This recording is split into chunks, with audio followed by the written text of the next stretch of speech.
Live, ladies and germs. Look at that. Before we even get started, we get a level 1 hype train. Isn't that awesome? Resubs. We got Mr. Sadiq, Yanti, and Grim will drop in the resubs, and Mina would drop in 100 biddies. Welcome to another Sunday evening. Of course, my name's Evldoa. These fine people and myself are players in our Vampire the Masquerade. JJ dropping a gifted tier 1 sub to Miss Nutty Tart. Thank you, JJ. Appreciate it. But yeah, so tonight is going to be a little different. We're going to be starting not with us, but we're going to be starting with a couple of other players on a different scene. But we will all be here, and you may see us again at the end of the night. If not, no big deal. But we are still here. We'll be in the chat, so feel free to ask us any questions. Obviously, we won't give any spoilers away. But yeah, so Friday night on Miss Yanti's channel, we had the Stormlord's Wrath continuance. Some awesome roleplay there on Friday night from the crew. I was late in because I wasn't feeling very well, but I did manage to get in towards the end of the session.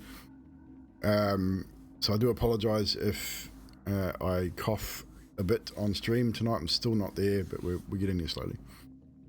And of course, this coming Monday on my channel and Yanti's channel will be a Phasmophobia session with Yanti, myself, and Roast and Chicken, who will be, I dare say that 2 out of the 3 of us are going to be squealing and jumping a lot. But come and hang out with us for doing that as well, guys. It'll be a bit of fun. So that'll be about usual time, about 7:30, 8 o'clock for that as well. So, without any further ado, we shall pass over to our storyteller. We're going to remain on camera for the time being. I'll switch scenes once the scene is set. The storyteller is going to go through a recap from last session and introduce our scene for tonight, and we'll switch over. Good evening. Welcome to another episode of Vampire the Masquerade, Blood and Belief. Last episode, the Hounds were in one of Jax's hidden havens within West Melbourne. And they were discussing what they had seen on the Elysium parking garage cameras. There was some speculation that Billy was a patsy, or that Billy wasn't using skills and disciplines that were native to his clan. But then it was also thrown out there that Billy could have learned different skills depending on his age and who he could train from. Pip tried to remember the vision that he had last had of Mary Wade, and he focused on trying to have another vision. He did his best and seemed to call forth the same vision, or very similar version of the vision again. And this time, though, it didn't provide much more information than he already had, other than Mary Wade hasn't yet escaped these rooms she's in, and that they are very white and sterile looking. Zane gave out some information on Gerald Stone, the name of the second Inquisition agent who Jenny gave up. Jax and Pip had noticed that Zane was texting continuously whilst playing online games, and when questioned about it, Zane did not want to give up his phone, which led to Jax grabbing the phone, and then moved on to Aaron and Jax having a rather heated discussion over everyone having their own contacts and secrets.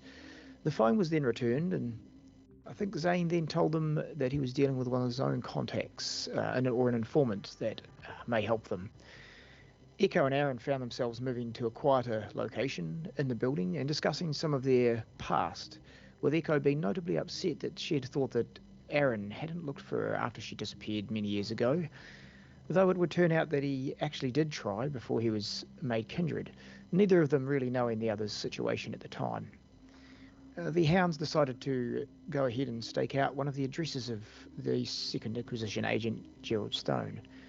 They chose the one they believed to be more of an office space. It was based in the North Melbourne area.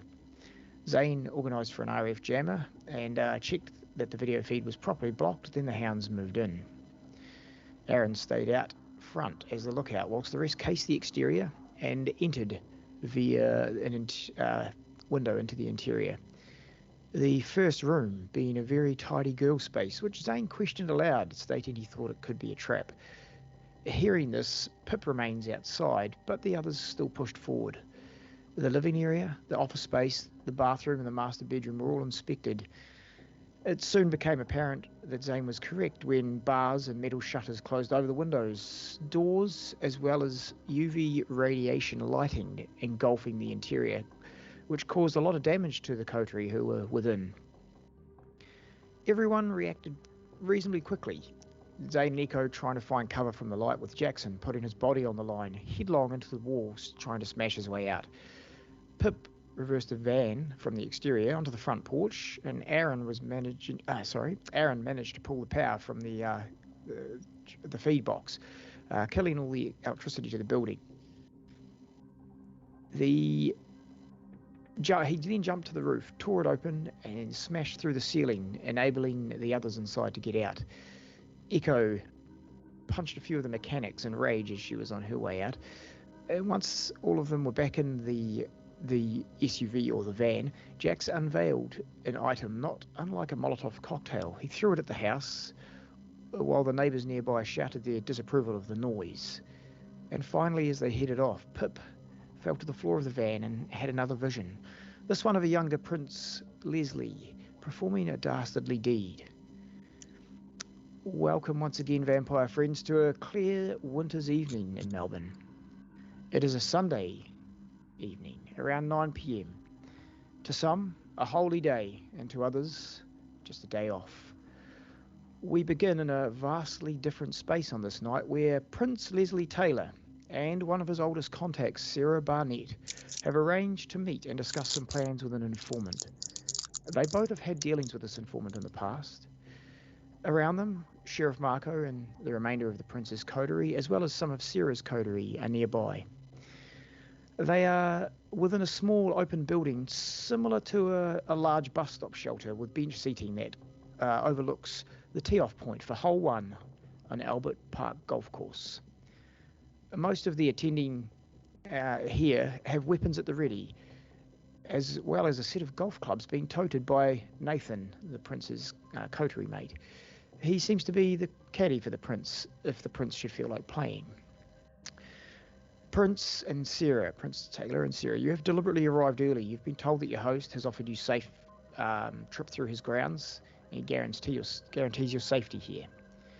He is about 9 p.m. and he will be meeting you around the 10 p.m. mark, giving you an hour's time to discuss whatever you would like. I hand it over to you. Before actually entering the facilities, I would have already activated Sense the Unseen. Excellent. As well as Fleetness. Yes, Fleetness. Rapid Reflexes. Rapid Reflexes, yeah. Yep. Okay, so for Sense the Unseen... Obviously, for reasons being that with everything that is going on, I am not taking any chances. Completely fair. And Sarah would have done the 5 Bane as well. So okay. Excellent. So Sense the Unseen is I'll get you to roll, Prince, I'll get you to roll a Wits and Auspex for me, please. Mm-hmm. I'll catch up with you in a second, Sarah. And I passed my round straight, that's all. Yep. 5 and 1 extra, and was it Wits and Auspex? Wits and Auspex, please. Yeah.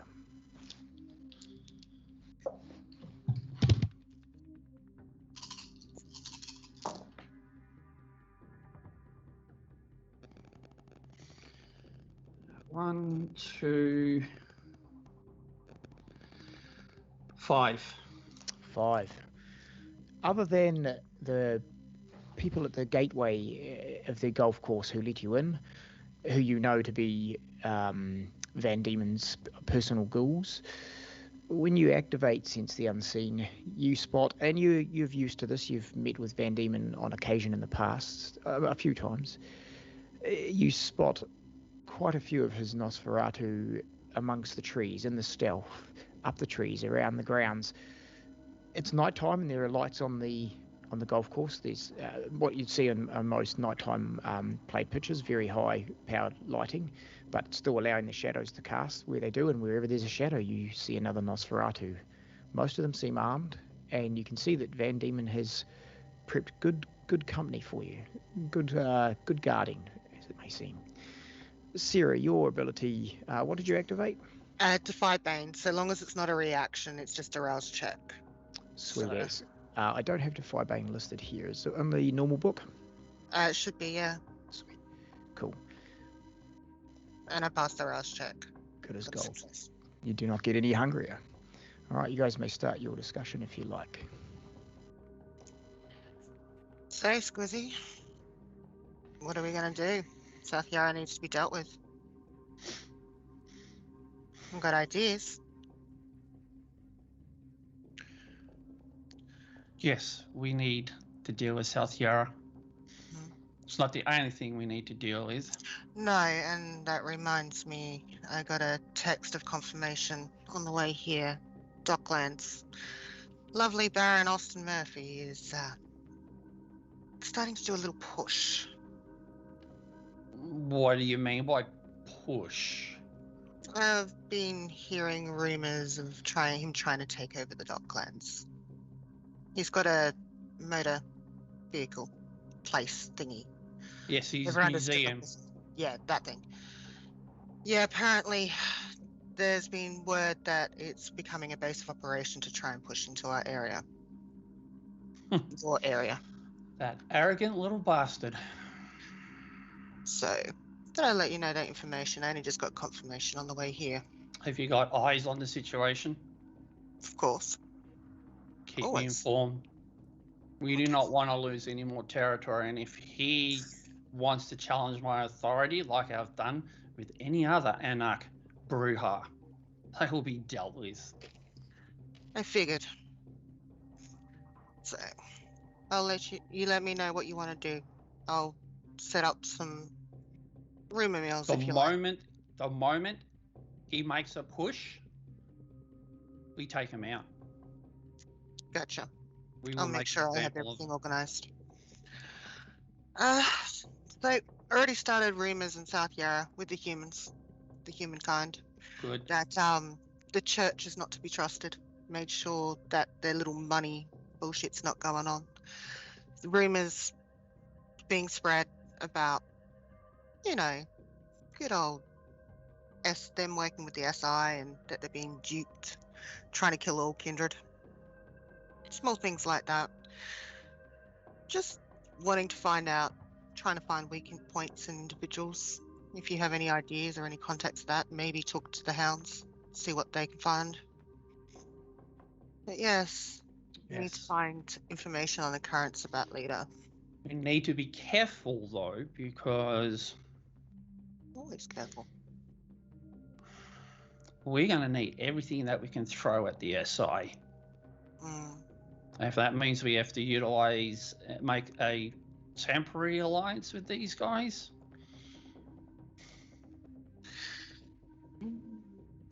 I think we can use them as cannon fodder. Well, it depends. How far do you want me to push the rumors, or do you want me to hold them back a little bit? Just have them as murmurs. Have them as murmurs. We may need them. All right. But this is why you're here tonight. I thought this should be someone that you should meet. I've had many dealings with Van Diemen over the years. I heard He can become. Oh,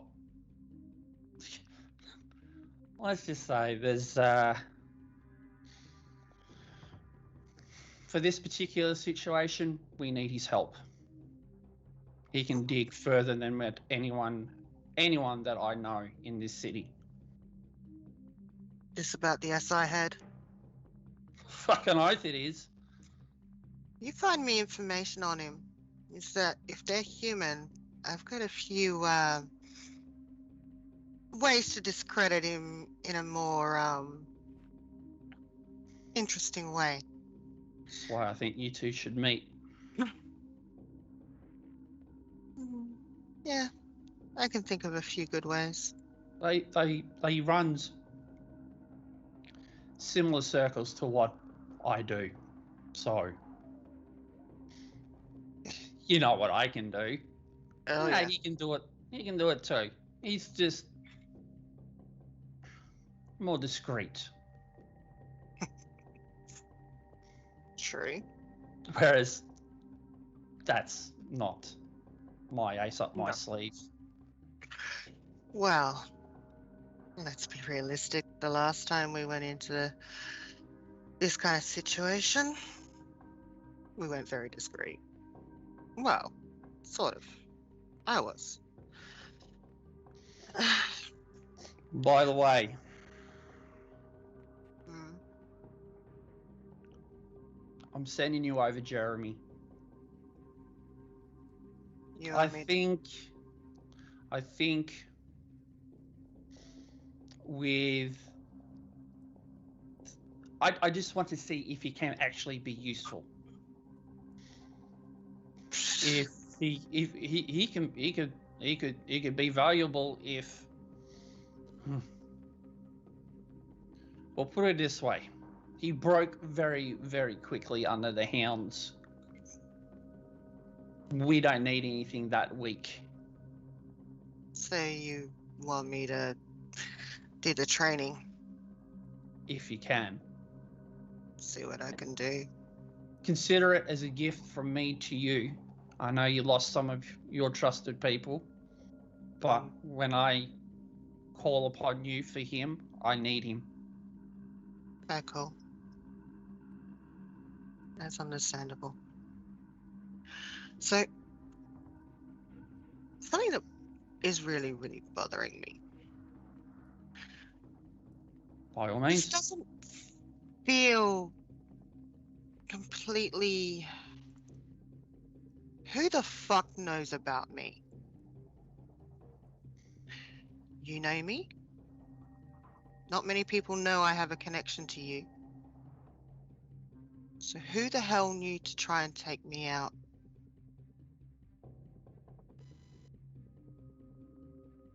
Who the hell would know that to get to take me out would be a part of this, whatever it is they're doing? Well, from what I heard from Jenny's interrogation, there was a warning given about someone close to you. Yeah, So if they know that, then they know you. that's another thing that scares the crap out of me. Why did they have that information? Because that information isn't public. Look, the kindred world.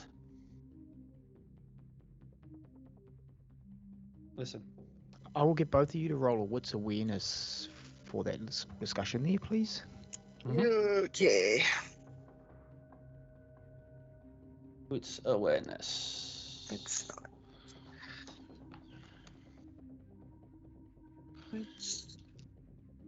Where's my awareness? It's awareness. One success. 2, 3, 5 again. Nice rolling tonight, Prince. Prince Leslie. Just talking about who would know. Sparks in your mind. Mary Wade's been missing now for another week. That's a couple of weeks in total.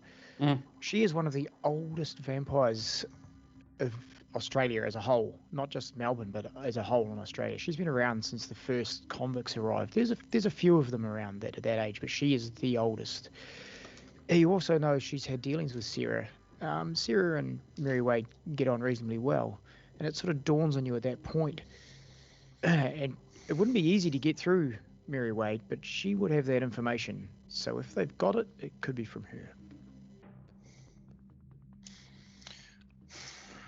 My concern is Mary. Yes, I have Mary. They've got Mary. Oh, Hey, has anyone told the Herakon? That is one of my point of calls. Sarah, you also know that Yeah. Mary's missing because you found Yeah, the phone Mary's from her missing. driver. Yeah. Last time I knew where Mary was West Melbourne. That's the last lead I had. See, and this is my concern. How the fuck did they get a Justica? One of the Camarilla's nuclear bombs? Something's not right. That I don't know. They're not going to be happy. Yes.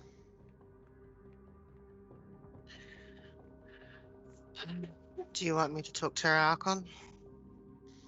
I don't know what's going on, or do you want to do that yourself? I will do that myself. You're more than welcome to be a part of that conversation.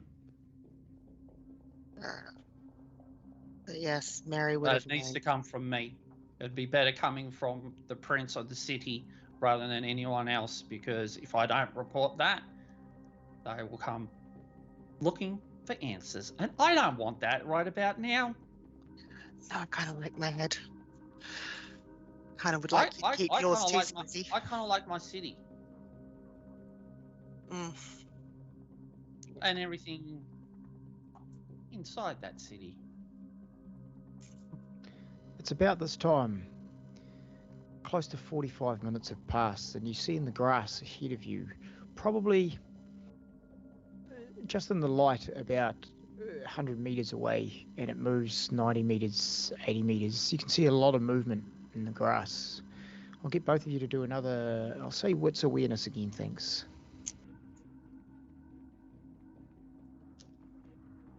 1. And I failed my blood hunger. Okay. It is a success, however, so you do not grow any hungrier. Cool. 1 success is all you need. It seems to be, oh, sorry, Magic, what did you get? 6. 6. Man, you're rolling high tonight. Magic, you spot it first, and you know the movement. You've seen this before, previous meetings with Van Diemen. Sarah, this is new to you. Roaches. Hundreds. No? Thousands. More like tens of thousands. Roaches just swarming in the grass towards you, swarming closer and closer. Various sizes, various colours, gradually moving towards your position. To most anyone else, this would be a problem, a little unnerving even. But to those of you who know this particular kindred you're meeting with, you know to expect the weird and possibly the abnormal. Not to mention you'll sense the unseen, Magic. Prince Leslie.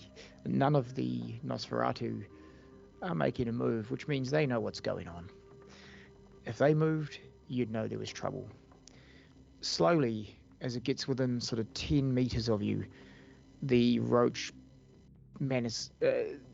infestation, I guess, it sort of manifests upwards, ascending, and it makes the figure of a man as all these roaches rise and rise and rise to make the shape. And then they begin dropping away from the head down. All the roaches just scatter in all directions in the short grass. They fade into darkness, out of sight, leaving you facing the one and the only Van Diemen.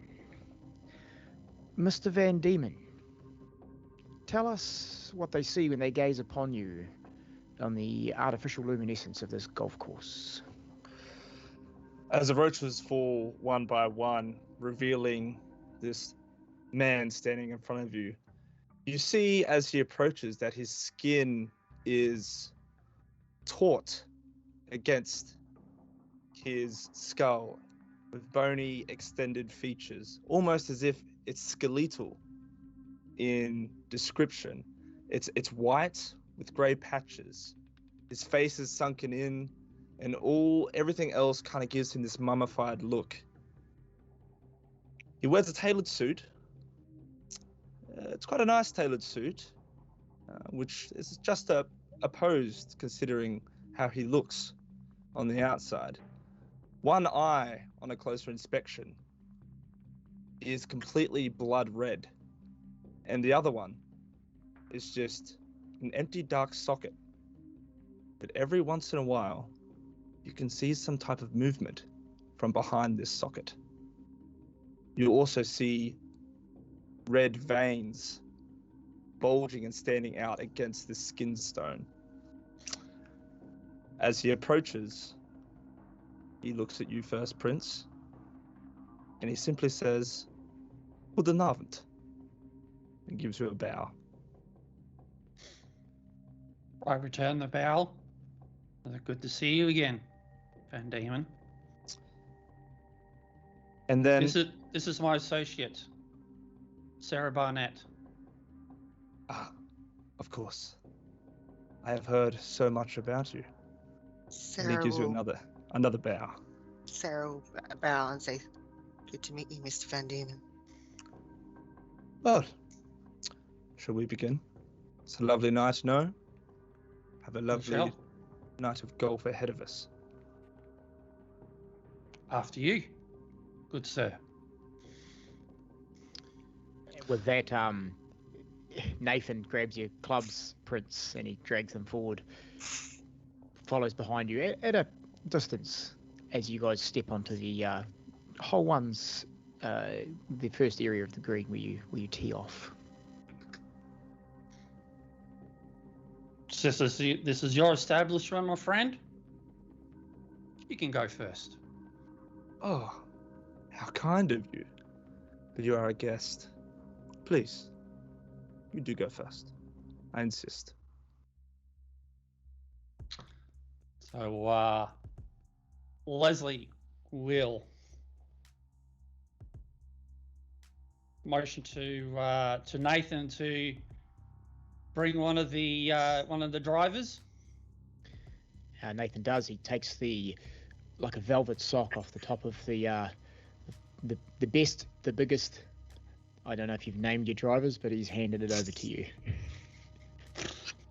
No, I haven't gone that far. We'll just call this one. So you got your driver or your 3-wood? Look, you just leave that alone. Put down the because I've been here a couple of times, so it's kind of like I know my little favourite spot on the first tee, and yep, swing, and we'll see what happens. Strength athletics, please.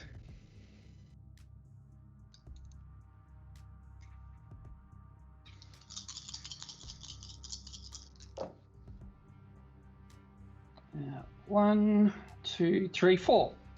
And any hunger? That's including my hunger die. That's including your hunger. Excellent. So no failures. 4 is good. You hear that the whoosh of the golf club, and then tunk as the ball goes. And because of the nice lighting on the green, you can see it goes right up the middle of the fairway. It stays fairly centre. It's just over 2/3 of the distance you need for hole 1. It's a par 3 hole, so you're looking all right. Takes a step back, hands the club back to Nathan, and waits for Van Diemen. Gives you a little smirk, and then he walks ahead, places down his caddy, picks out his driving iron. He looks at it and he says, I call this one Greta. And then he takes the sock off, puts it down. He then takes a big, deep breath in. His one eye looks up to the sky. He takes a swing back and lets loose. Okay, and I will roll for you, Mr. Van Diemen. Rather large pool you have here. 1, 2, 3, 4, 5 successes, and nothing on the blood die. Very similar to Prince's drive. Prince Taylor's made a nice drive down that fairway, and you match it nearly exact. The balls are within a couple of meters of each other. Looks to be a good set of drives from both of you, as you can. Van Diemen, you're wheeling your own trundler, are you? I am today, yes. You decided to. Excellent. Nathan takes the trundler of Prince Taylor, and you guys head the walk up the fairway. Sarah, there are as a couple of ghoul guards around with some carts if you wish to ride a cart alongside.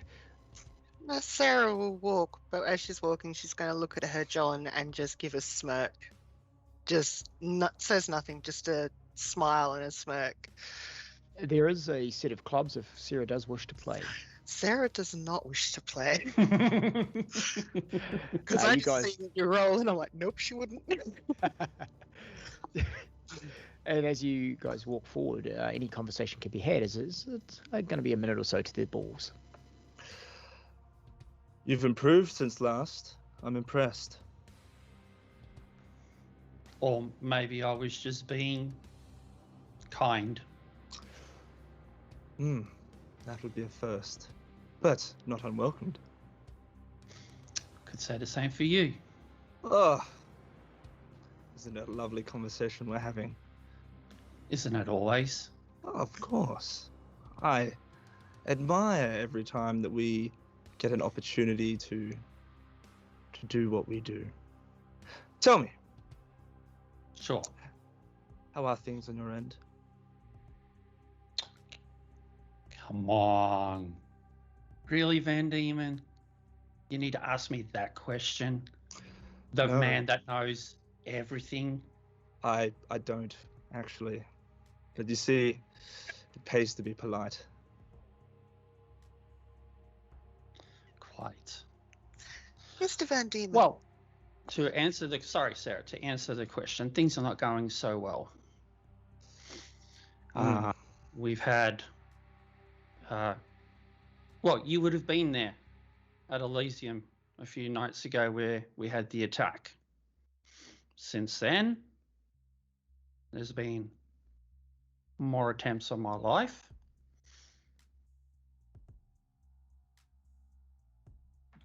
One of our own is being held hostage by, from what we found out, is the SI. They're in my fucking city. I don't like that.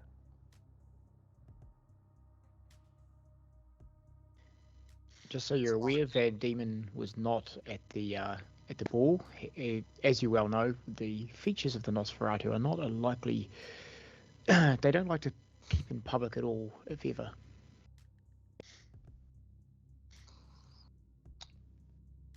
Obviously, possibly his roaches would have been there. My roaches are everywhere. He may well have had roaches there, Prince. You are correct. Yeah. Indeed.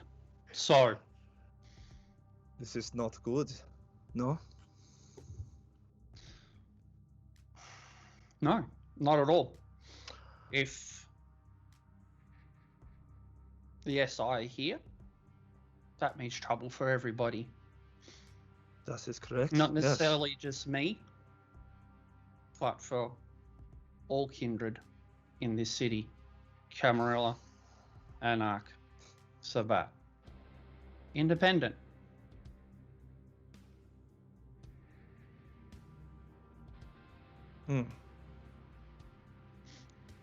That's why I've requested to speak with you tonight. I need your help. Ooh, I do love that word. You need my help. It's great. It's good to hear. Well, what can I do for you? Of course, you do know that my help does have a price. I've come prepared. But first, I believe Miss Sarah Barnett had something to ask you, so why don't we let her speak, and then as we get, we're only on the first tee, we got plenty of time to discuss That we do. important matters. And we won't roll for every hole. We'll say you guys are gradually making your way through the holes. Could be a long night otherwise. Yeah. I'm sorry, I didn't mean to intrude on your conversation, but I wanted to know if you yourself, Mr. Van Diemen, have had any stirrings of trouble in your camps. First and foremost, a presence such as yourself is never intruding. You're more than welcome to speak freely here. And secondly, me and my kindred, we handle things the way we handle things, and we seem to be doing fine. Thank you for your concern, though. Concern is a bit much. More of a general inquiry to make sure that things are. I'm trying to put this politely and not rudely. I was always brought up that I should be very respectful to those that are in more dominant positions than myself. More making sure that the area that I help protect, isn't being overrun, and that all of its inhabitants aren't singling out those that could help the prince. Of just following up a few things. So, in short, allow me to be blunt, if I may. You may be blunt. You asking me a question? I was asking if you'd had any trouble, and you have answered it for me, and I appreciate your answer. If you've found an answer with what I've given you, then I'm glad to be of help. Thank you. And I'll step back and let the prince and Mr. Van Diemen talk. Of course, if you would like, you're more than welcome to join us and play. I don't want to be here all night. I think my skills will not match yours, or the prince's. With that, Van Diemen looks at the prince with his one eye, and a little smile comes across his face. He says, I'm sure we will be just as accommodating to you as you will for us, if you choose to. I appreciate the offer, but it's nice to see two men play sports. Very well. And then he turns back to the prince. Yourself? Is there anything else? Or would you like to play another hole?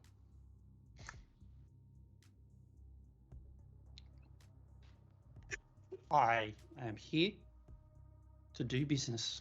And if business includes another hole, carry on. It definitely does.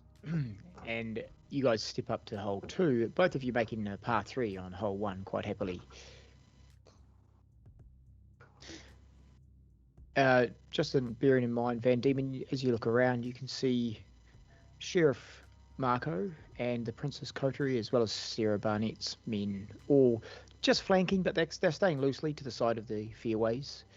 Each of them has their own weapons, and you know well and truly your men are just about at every tree, at every hole, on every course. Yeah. Men and women. So, while you may not have had any dealings with the SI knocking on your door as yet,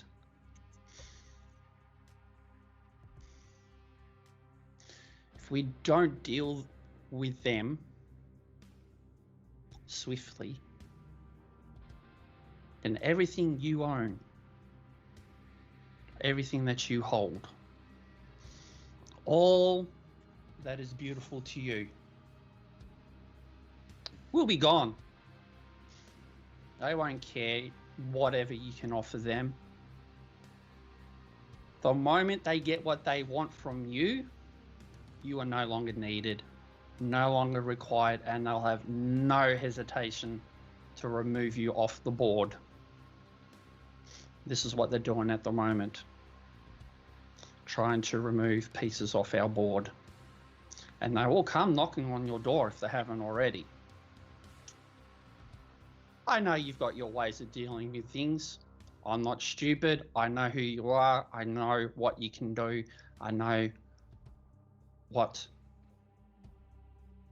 your kindred can do. But what they're doing at the moment, it's a worry. So, let me quote you something that may be familiar to you.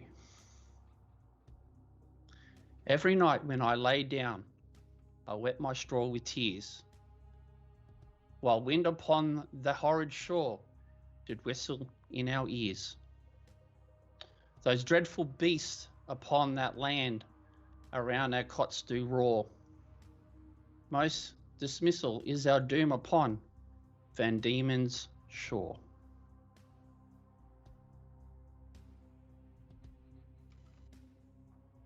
Van Diemen, you do recognize this quote.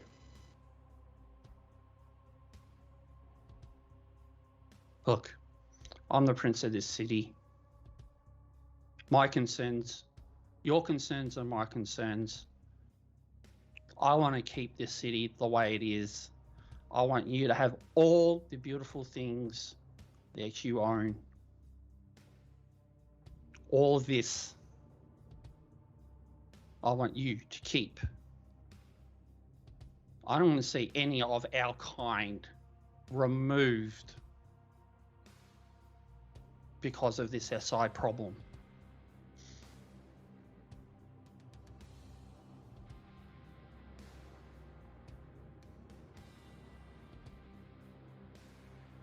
And you are one of the few people that I know that will be able to help.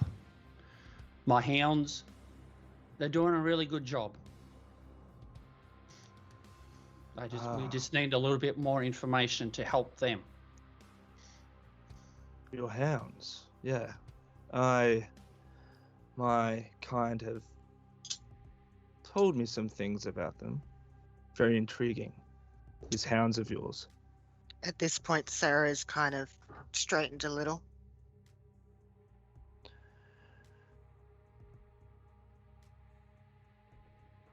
Let's suppose that I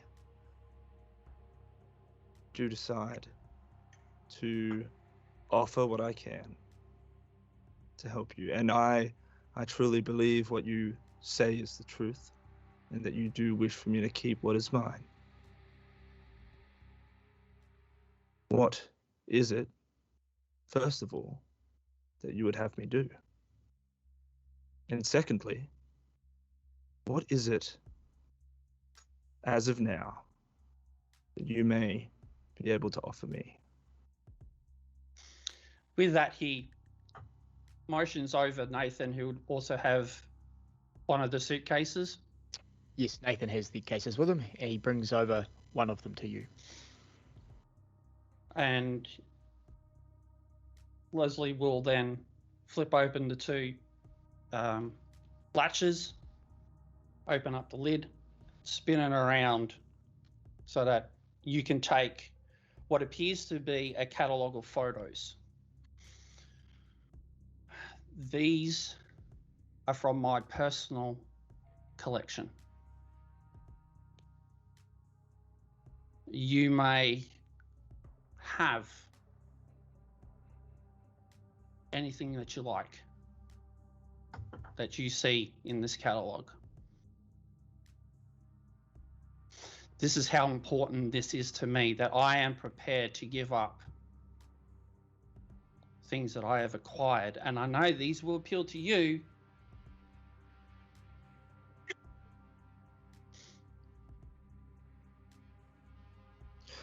Van Diemen walks over and he picks up a couple of these catalogs and he looks through the photos. So you will see a photo of relics from convict discipline, which would have been around at the time from your era. Things including, guns, chains, balls, whips and swords. So it's a very, very, very vast collection, and they're all just it's all displayed, hanging up on a wall. The next photo you flip over to is also something that you'll be very familiar with. It's the 1823 Act and Charter of Justice. It's the original copy. Which obviously is what Van Diemen was helped to create.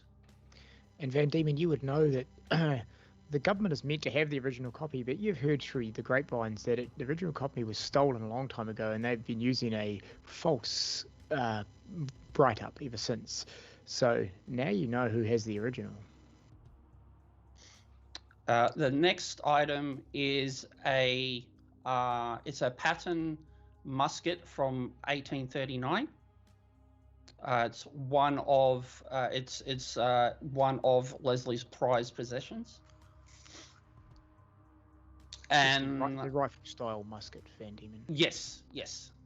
So kind of like basically from, again, it's all these items are from your era, which is why he's bringing them to you, because he feels that these would appeal to you to most, to, you know, not only would they be beautiful to you in the original context, but more appealing because it's from your time as, you know, the governor of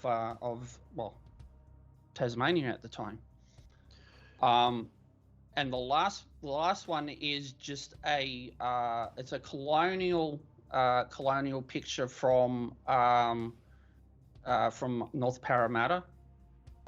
It's basically you can just see a lot of removed trees and shrubbery. There's a couple of people in it, but behind it is just like a big old mansion of, again, from that particular era. This is impressive. Wunderbar.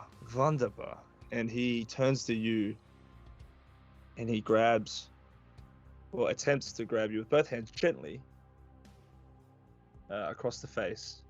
He leans in and he kisses you on each side of the cheek. And then he holds you and just matches your gaze. For this, what do you want me to do? And then he drops his arms. Prince, staring at Van Diemen's eyes as he gives you the cheek kisses. That empty socket, there is movement in that sucker. The movement you see is, and you don't have to roll anything for this, you're close enough. It's roaches under the skin. Moves around the edge of the socket, roach shape, and then flicks in behind the socket again. You've seen creepy. This is up there. Doesn't flinch. He obviously takes the kisses, does not flinch at all, because both being of the backgrounds that we are accustomed to, this is just normal. Just correct. I wouldn't make you roll for it anyway, not with the age difference between you guys, so that's fine. So, what do I want? As the prince of this city, I want to bring down the SI. We have a name. The Hounds, they got a name. Name is Gerald Stone. We believe this Gerald Stone is also responsible for capturing the Tribune Justicar Mary Wade. That's big. What I want to know everything about this guy. I want to know who he reports to. I want to know who's under him. I want to know all of his lackeys.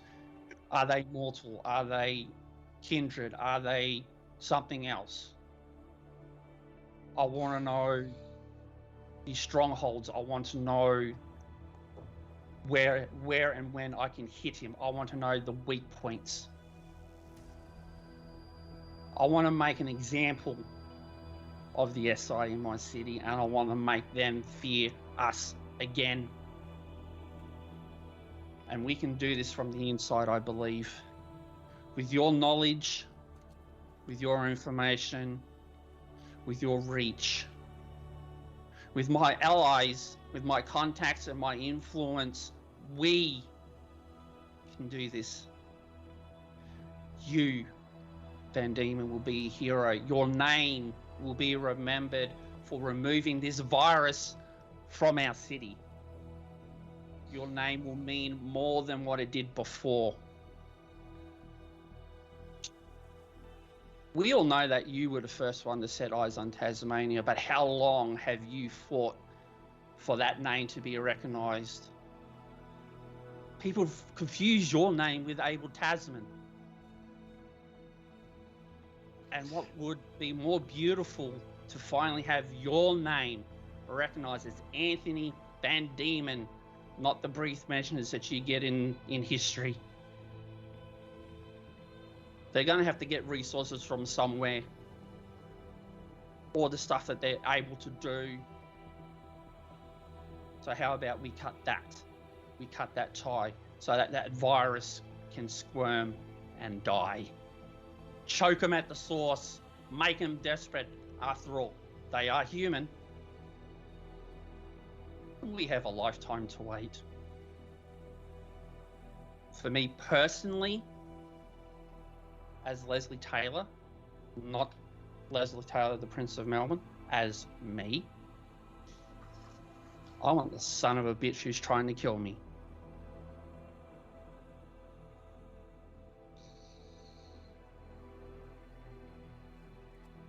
Van Diemen pauses. He looks to the tree lines.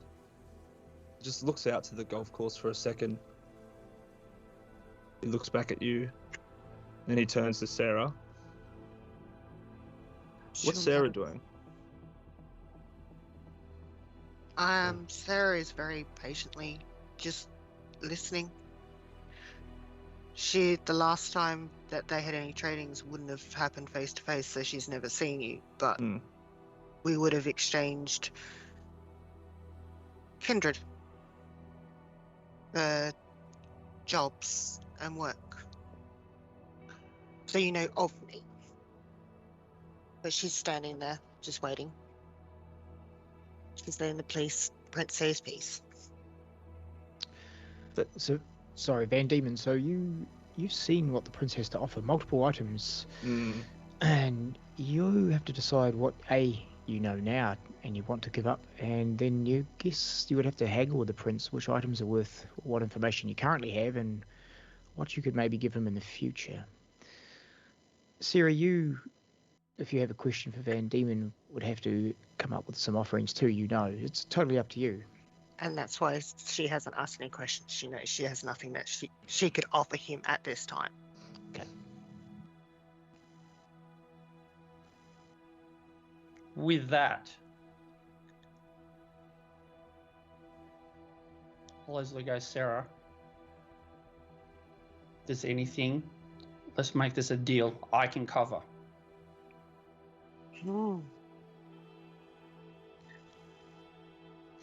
Van Diemen knows what I've got. Van Diemen knows that I can get anything that I want, anything he wants. I want to know who the inside mole is in Elysium. That's what I want.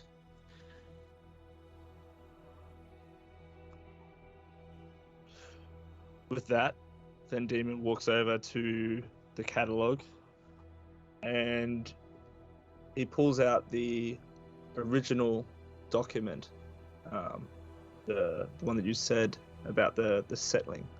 Mm-hmm. He looks at that, and then he looks at you, Sarah, and then he just places that in your hand. Done.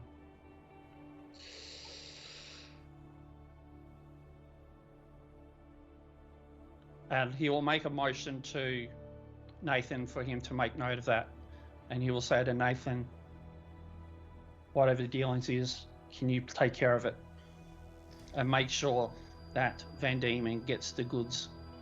It will be done, sir. No problem whatsoever. Thank you. And before Van Diemen goes with his another club, and before he takes another strike, he thinks for a second, and then he turns to him and he says, You know, there is one thing that also troubles me though, and believe me, Prince, I want to keep what is mine just as much as you do. I want to help you. I Why believe do I feel there's a but? It's just Have you had a better offer? no. That's not what I'm saying. Not what I'm about to say. It's just, I think that if we are to work together, maybe some information about these hounds of yours could also be on the table. Only for the mere fact that I believe wholeheartedly that I may be able to use them to help you achieve what it is you want. You want me to give you information on the hounds, or you got information on the hounds to give me? No, I want to know more about them. I want to know their abilities, each of their clans that they belong to.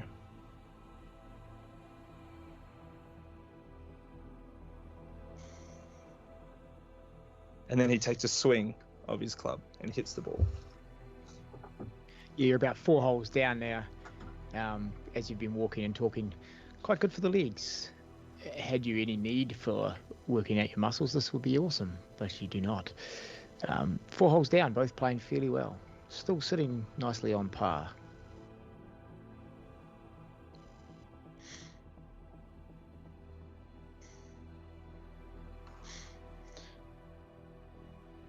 Leslie walks over to Nathan.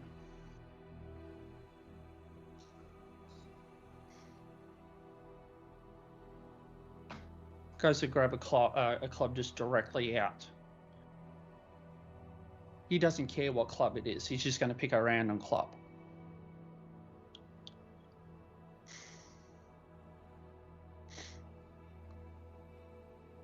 And then leans in and whispers,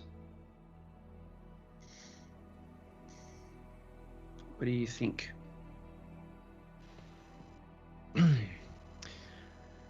Quietly, Nathan says back, "Well, sir, he has helped us immensely in the past.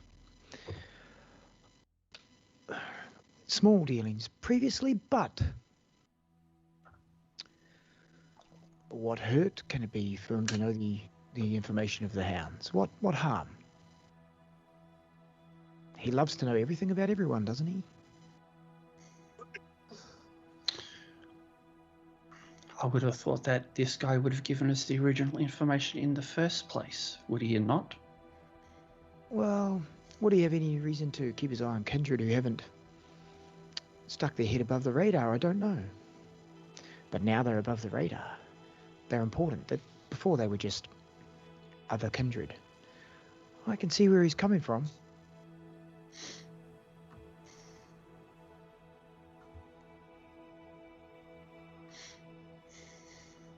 He's a smart dresser, sir, I tell you that. Of course he is. He surrounds himself with beautiful things. And Nathan sort of leans in and whispers a bit more. I assume that's because he's freaking hideous. Well,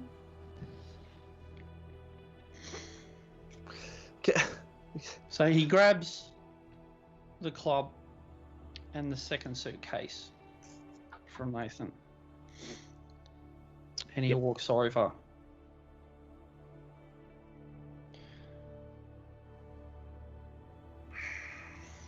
Puts it down a couple of feet away from himself.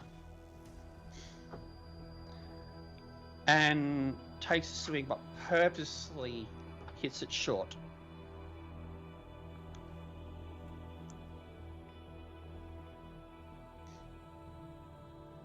And picks up the briefcase.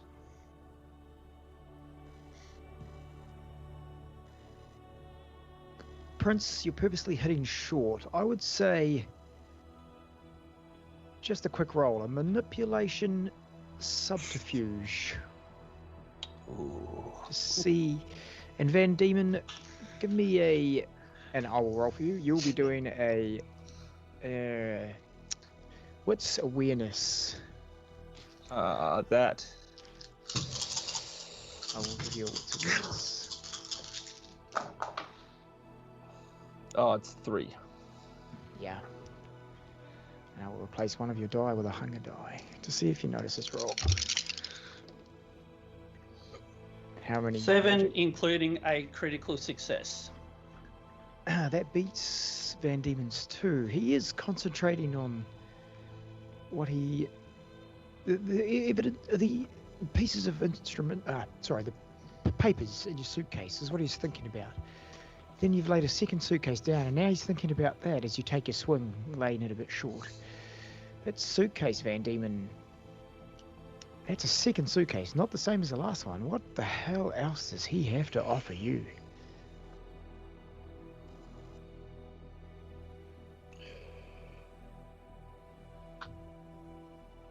You. Van Diemen, are you not going to take your shot? In due time, I will. Trust me. Prince, my dear Prince. It appears you're trying to spoil me. What is in that?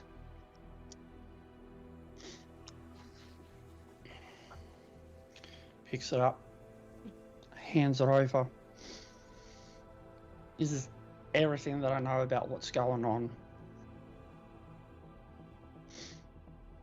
I don't know everything about what you're asking for.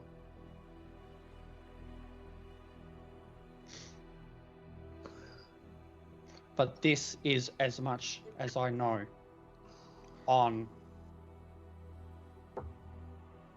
what you are asking for.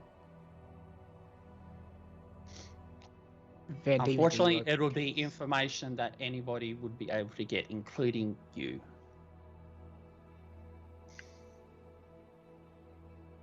Sarah's gonna pipe up and say,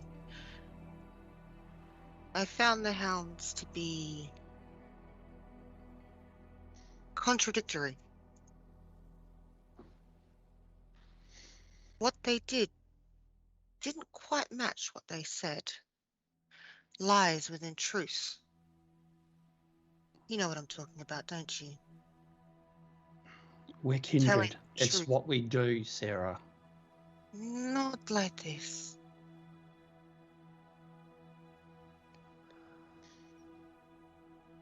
The art of war states, keep your friends close, but your enemies even closer. Van Diemen doesn't even look at the second briefcase that you've brought out with what you've told him. He goes back to the first one. Unfortunately, I can't remember exactly all that was in there at this present point in time. What was the items that were in there, the photos of? So there was a set of convict relics, so That's chains the- and all that sort yeah. of stuff. That's There was the musket, and then there was the last one was a painting from Colonial Parramatta.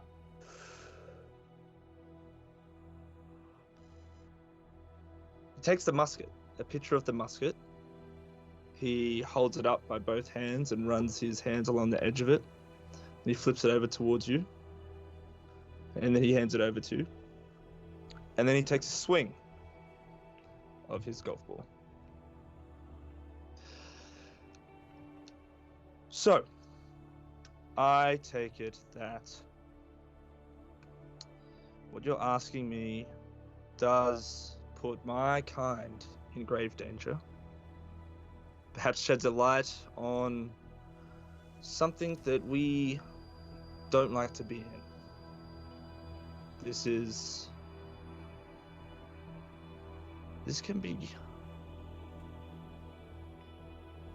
quite troublesome if it were not done correctly. This is going to cost a lot.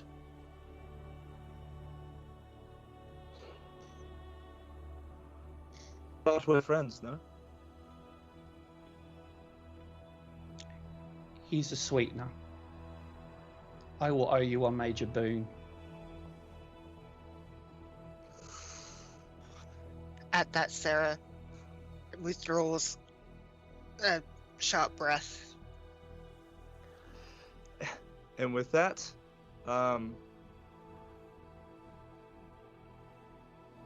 he gives you a little nod of the head. He takes a swing of another club, but he deliberately aims it short. Okay, so we'll do the same thing again, but in the opposite. So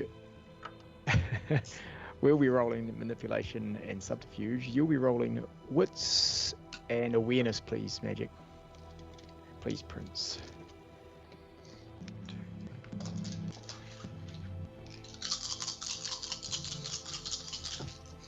I love this little game.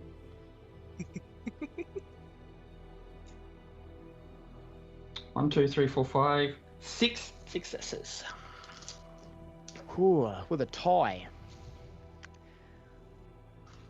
I will say you watch him play short, but it doesn't look like it's a false play.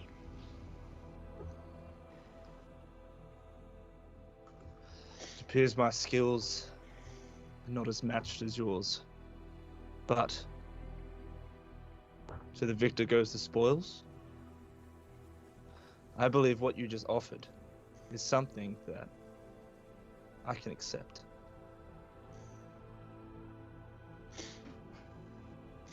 Please. Looking at the scorecards, about halfway through the course, the Prince is winning, just by a few strokes, but a few strokes nonetheless. Now carry on. And with that, I do look back to Sarah after offering the boon. Just to see the look on her face. Her face wouldn't have anything. The indrawn breath would have been about all that would have been done, but she doesn't say anything. She's composed, as much as, you know. As you're looking over at Sarah, Prince, a young, beautiful woman, blonde hair, shoulder length, sort of a bob cut, and she's in a rather glamorous looking outfit for a golf course, heels, dark green dress it is, like an evening gown. And she strolls across, I tell a lie, she is brought over in a cart by one of the other ghouls across the golf course. Comes up to Van Diemen, she hops out of the cart, puts her hand on his shoulder and says, "Excuse me, I don't mean to interrupt," and she addresses Sarah and the Prince as well. And she goes back to Van Diemen. "Your midnight appointment is in 10 minutes, sire." Thank you, Lucy. Much appreciated. She hops back in the cart and is driven back off.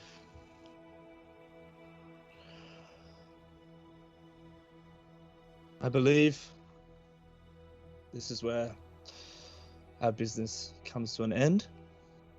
Unfortunately, our time has run short. It's a very busy, busy night for me. I mean, it is most nights. And Eamon, I totally understand where you're coming from. I appreciate your hospitality. I appreciate the time taken out to speak not only with me, but my associate Sarah. It was a pleasure to meet you, Mr. Van Diemen. I hope to have something of your taste next time we meet. I'm sure you will. And by all means, the pleasure was mine. And she'll do the customary nod and step back behind Leslie a reasonable distance. Rest assured, Prince. My people will be on it. One last thing. as Prince asking you directly, if the time comes where we've got enough information and the time comes to strike, will you be a part? Will you join us?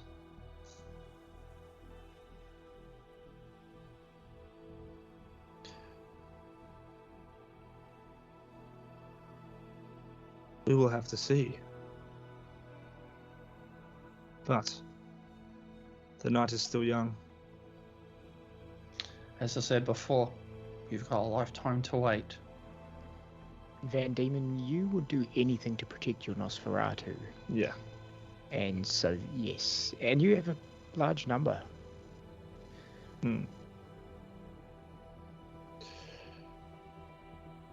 was going to leave it open to yeah. Absolutely, just so you know. You would get the sense that just from his mannerisms, what he would mean by that is it depends on how, if there was not going to be any secondary danger towards him or his kindred. If it was a safe and surefire way to get this dealt with without with minimal casualties, you'd know he'd be on board.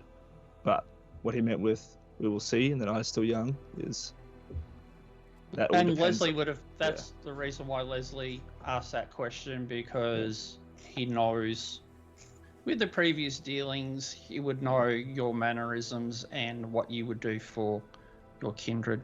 And he's taken note of the response, and he's not going to press it any further. He's got the answer that he needs, at least for now. Yeah.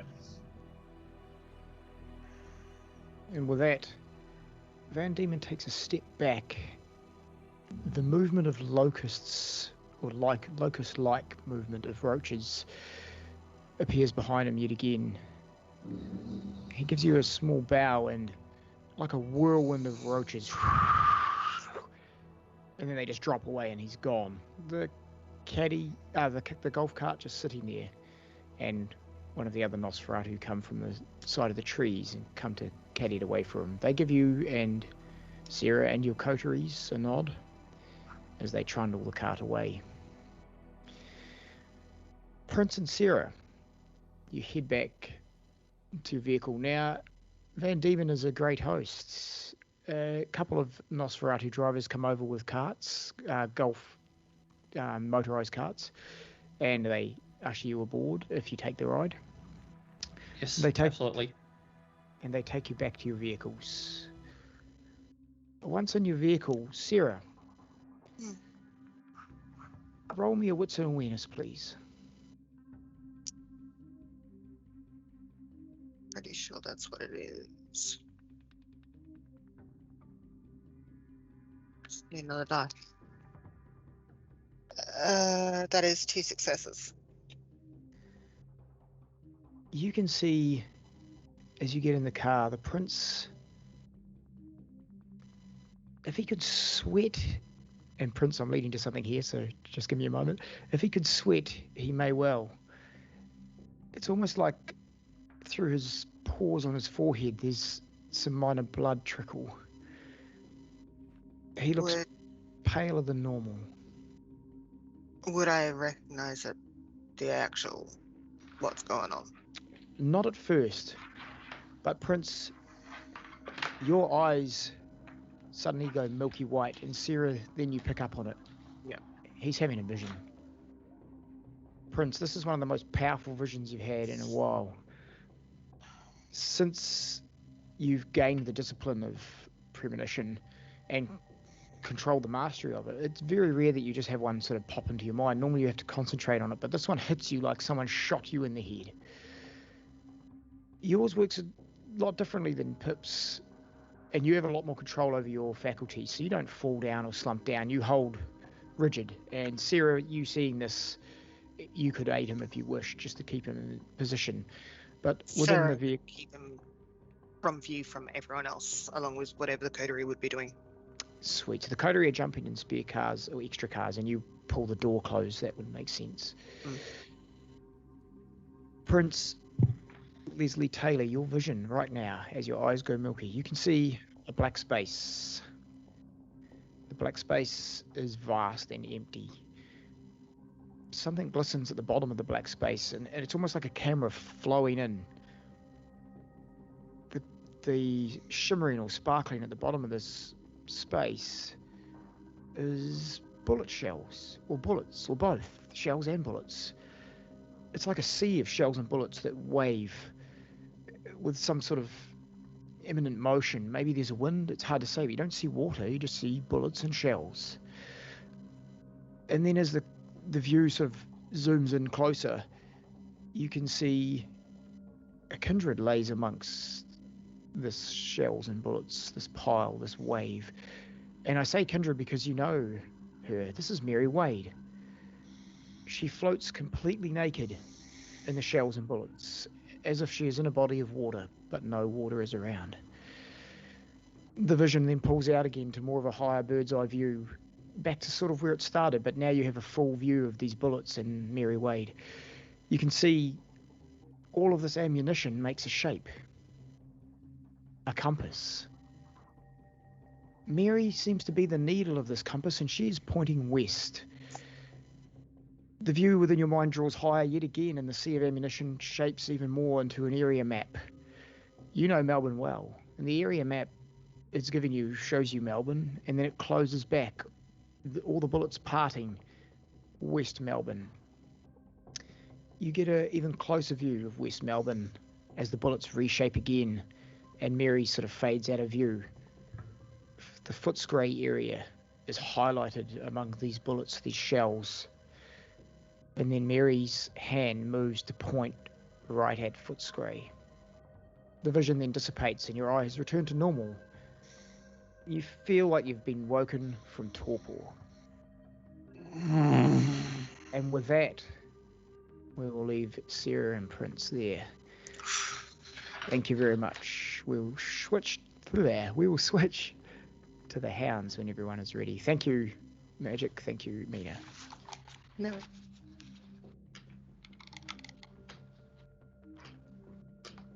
Right. We now shift our focus to the coterie of hounds. Zane, you had received a message from an informant. This particular person had asked that the hounds meet at midnight tonight. All of you. He wanted to meet every single one of you. We joined the hounds here, leaving what you guys used as a haven, a building you hadn't yet purchased, that you'd driven to the night that you broke into the SI agent's house and got into a little bit of a bother. So you're leaving this building that you spent the night in. You've all had a night's decent sleep and have awoken to Zane telling you about needing to meet an informant. We will put you in the vehicle at this stage. And as you enter the vehicle, who is driving? I assume I would be, considering I would have the information on my phone where to go and all that. Good call. Your phone, you have the driving. Zane, as you step into the vehicle and everyone sort of gets in around you, it's the same vehicle you used, Jackson's SUV type vehicle, wasn't it, Jax? We would have switched out because the van was damaged. We would be switching to a new vehicle. Okay, sweet. And Jackson would also have Joe, Eric, and Francis following inconspicuously. Noted. Joe, Eric, and Francis. So, as you pop in, you turn the key, Zane. The radio is on low, and straight to a news report. I immediately change it to music. You change it to music.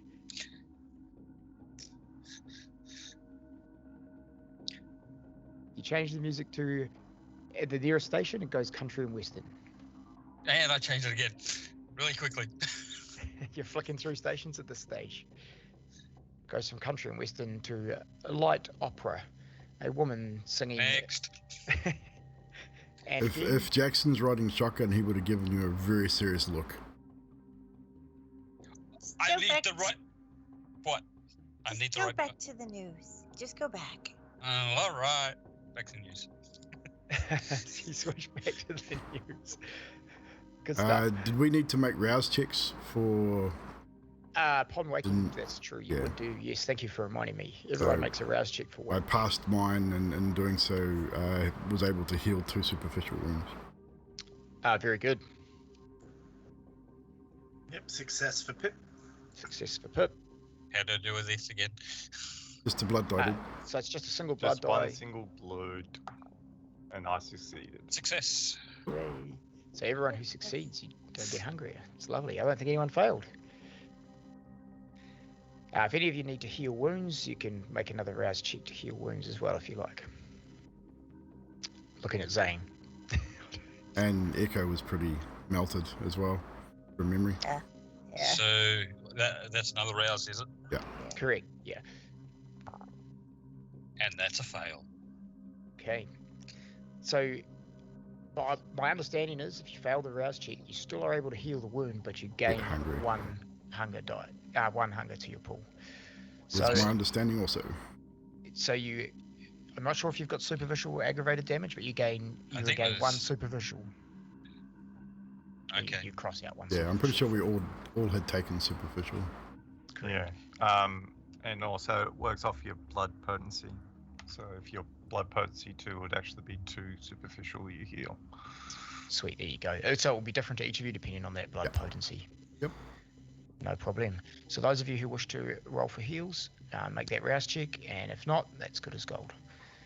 Let me know if you get hungry. I'm at hunger 3 now. You're hunger 3. Deep within you, you feel the urge to feed yet again. And I might have just, damn it, should have had something. Damn it. Well, Zane, we haven't left yet. You know where the fridge is, right? I did I'll stock be some. right back. I did stock some shit for you. As he shoots back in, you guys, he switched back to the news report. It's partway through now, as he'd switched back and forth, and they are interviewing some sort of man, and you hear, and there was some strange noises that woke me up, and I got out of bed, I checked through the curtains, and Fuck. man, there's a Jeep, it backed into a porch, and it was a van or a Jeep, I can't remember, it was crazy. Then there was some other dude, and he was ripping off the roof next door, and he helped some other people out. It was real dark, so I grabbed my phone, and I shone the torch, and then these dudes, they all scrambled into, I think there was a girl as well, and they all got into this van, and then one of them chucks like a bomb or something and sets the whole place alight. And then it goes back to the reporter, and the reporter says, can you tell us, what do these people look like? The guy goes, oh man, I can show you, I got a video, look, and he taps on his phone, and the camera shifts to screen footage, but the reporter reports, the screen footage is showing just, sir, this is just static. He says, oh man, I don't know, the memory must be full of something. Oh, hang on, I got photos. Oh, they're blank as well.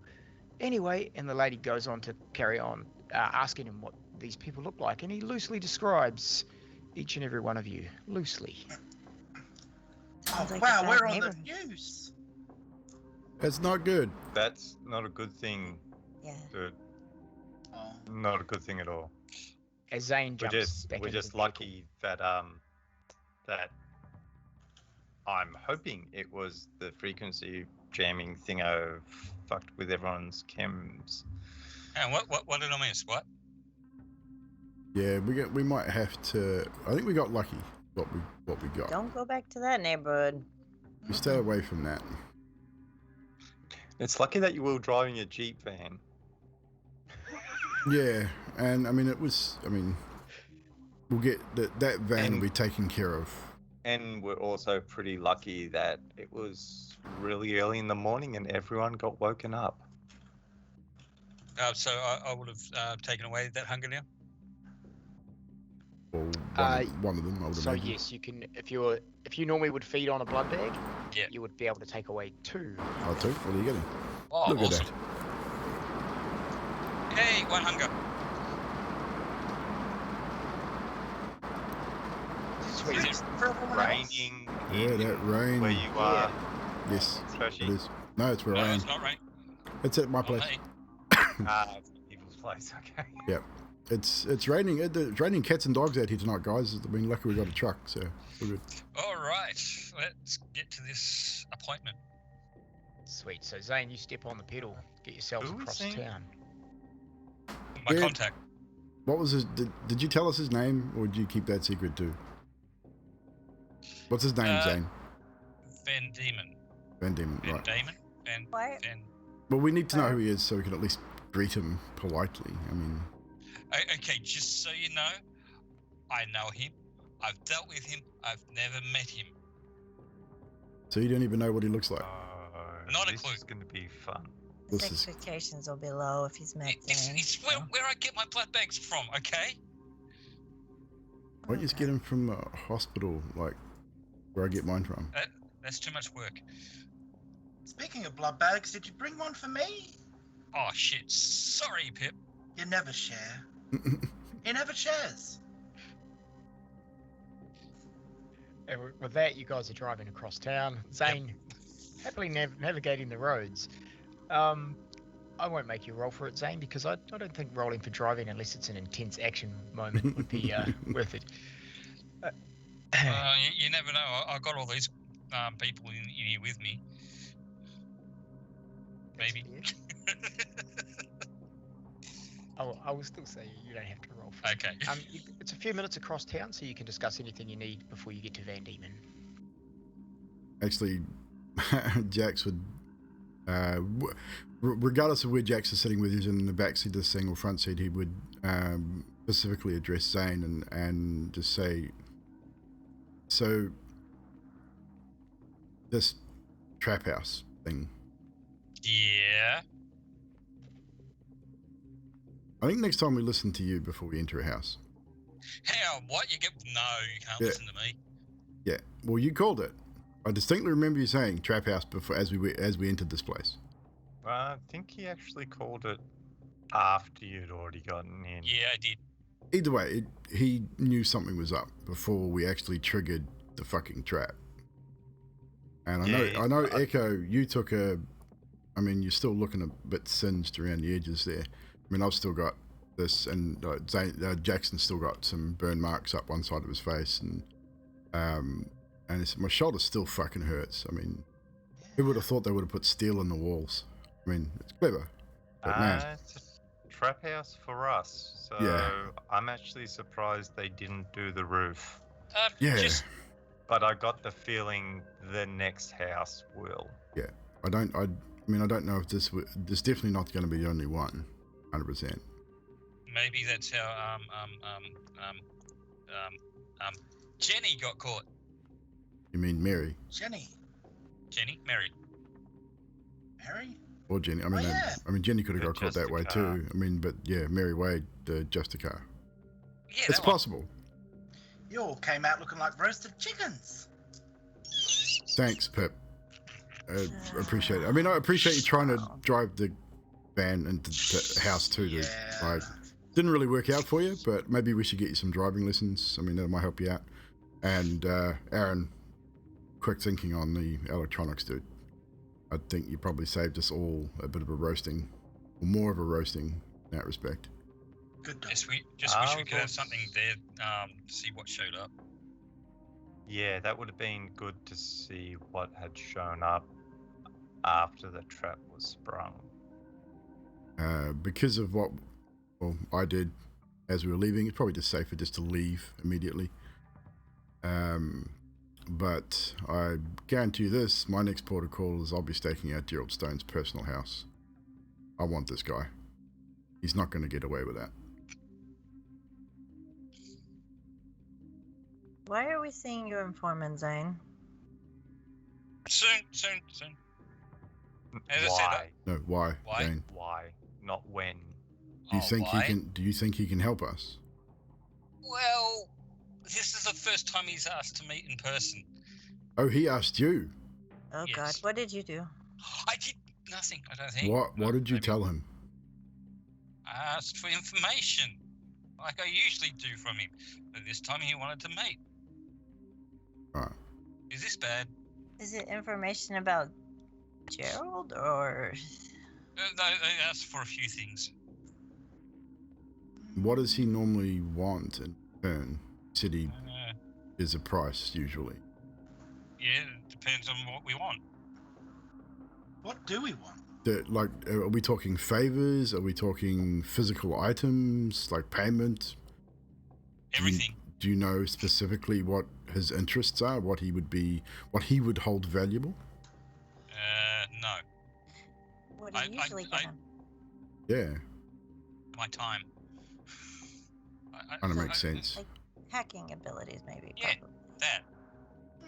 Well, I mean, if everyone's in agreement, if depending on what he asks for, I mean, as long as it doesn't take too much away from what we're already doing, we could definitely offer our assistance if he needs it. I may have a few items, old items in my personal collection that may be of value. I don't know what he's into, so I'm not sure. Old. Yes, information. No, not Premonition. Well, that could... Are you doing the thing again, Pip? No, I had one. Oh. Reception's a little bit fuzzy. Give me a sec. Just dirty glasses. It's fine. What was it again? Papers, please bring this town to its knees. The prince has spoken, and this shall be a gangster's paradise paved in blood and bone. Dead or alive in the car then dies. Who's inside for one last ride? Does that make sense? Nope, None not at all. whatsoever. But write that shit down. Reading again. Yeah, write it down. Yeah, And always reading. Yeah, write that down, and might be able to make sense of it at some point, maybe. You're a writer, Eka. I mean, kind of sound like a poem to me. Last Ride was my second book, but I don't think it's about me. I think it's about the prince. Paperboy. Yeah, he was cool. He was Okay, very cool. Dane, how far to go? Are we there yet? Don't be that guy. Don't. So you guys were in Kensington, and this where he's taking you to is basically central Melbourne. And it's I'd say you're nearing it now. As you come past an old refuse dump, large metal poled wire netting all around, big sheds and massive piles of refuse. And then you come around another block, and there's the Albert Park golf course. In transit, I would send a text message to Joe and company, and just tell them to keep a safe distance once we get to the golf course. But basically, they know the drill. Okay. Eyes on, as in weapons ready. The direct message is Francis is stay close. Now, Zane, Yeah. what clan is your informant from? Oh, that one. Yeah, that's Nosferatu. Wait, what? What's for what, huh? Can anyone see the invisible? Not me. With that, I'll text Francis and say, never mind, you'll be seen. Francis texts back a few minutes later, and he's like, "Yes, I know exactly where we are." Yeah, because I'm assuming Francis would know of Van Diemen, or may even be definitely part of the clan, but he may even know him directly, possibly. If you're Nosferatu, you know Van Diemen. Yeah, I mean, whether he may even be a part of Van Diemen's, not direct crew, but he may be one of the cockroaches that reports him. I don't know. I mean, I just hire him, but... With that, Zane pulls up at the golf course. You guys And as I'm getting out, I activate Sense the Unseen. So first things, you can all see there's a couple of people at the beginning of the golf course. Two very handsome men and a rather beautiful young woman with a short sort of bob blonde hair. She's sitting on a motorized golf cart. There's another couple of motorized golf carts sitting there. Zane, Sense the Unseen. I will go to my character quick sheets. It's here somewhere. Hang on. Oh, I've got it right in front of me right now. You need to make That's a free cost, so that's all good. But you need to make a wits and Auspex roll for me, please. Wits or specs. So that's that one. Let's see if he can pull out the same dice as the prince. Nah, not likely. Auspex is 1 and which is 3. Success 1. One success. You spot the odd one or two hidden Nosferatu nearby, but that's about it. You don't see too many. The ones that are visible to you seem to be normal looking, and the couple you spot, Zane, are definitely Nosferatu. Deformities, hunches on the back, faces contorted, but they're at a distance. They have weapons. You see maybe 3 in total that you can see concealed. So, Zane, where are we supposed to meet this guy? Out there, or we wait here, or what? What's going on? How do you do this, dude? I don't know. This is the first time I've met him. One of the Oh, this men- is really, really filling me with confidence. One You're of the men welcome. walks over as you guys are speaking. I and he says, will activate rapid reflexes. Okay. You guys have all the time in the world as he's strolling over the few yards to get to you. He says, "Excuse me, I believe you're here to meet Van Diemen." Yeah, that'll be me. Us. Yes, Yes. indeed. I just activate awe. That's all. Nice. Anyone else want to activate anything before you head in? No hassle. Oh yeah, I'll activate. You'll see my eyes start glowing red. Eyes of the beast. Okay, you want to see a lot. So activating Awe Echo, till you actually need to utilize it, we won't make any rolls there. Just let me know and remind me that you do. Eyes of the Beast is the same, no roll required, but so you have no darkness penalties, so that's all good. Pip, anything you want to do as well? Having seen Zane, or watch Zane while he's doing Sense the Unseen, Pip's gonna knock on his head, and then I'm going to do the same. It'd be the same for you, wits and all specs. Alright, so I got 3 criticals on the blood dice. So all 3 have got the... Is that the same as the criticals on the... Yes. That'll be 5. And Yeah. but how many blood dice? I got 3 blood dice. Oh, and they all got the criticals. Yeah, and there's nothing on the other ones. Oh, so that's a That's a messy crit. messy crit, man. That's awesome. I think that's our first messy crit too. Is there, yeah. So you not only so you're at 3 hunger now. Then Yeah. you try to mimic, I guess, what Zane just did, seeing into the darkness. So you probably wouldn't realize what he did, but maybe he had a clue. And you sort of activate your sight, and you see more than what Zane saw. You see multiple of these hideous, twisted, deformed, weird coloured creatures. They look like kindred. They look like people, but they are mutated to the max. You instantly, you're hungry. You want to feed, and these things are hideous. They're not your usual go-to, but you're thinking, this is a trap, man. This is a trap, and I'm hungry, and I'm going to eat these. The beast within your mind is saying, eat them now. Eat these bastards now. And you got 1 more hunger. You now have 4 hunger in your dice pool. Gee. Christ.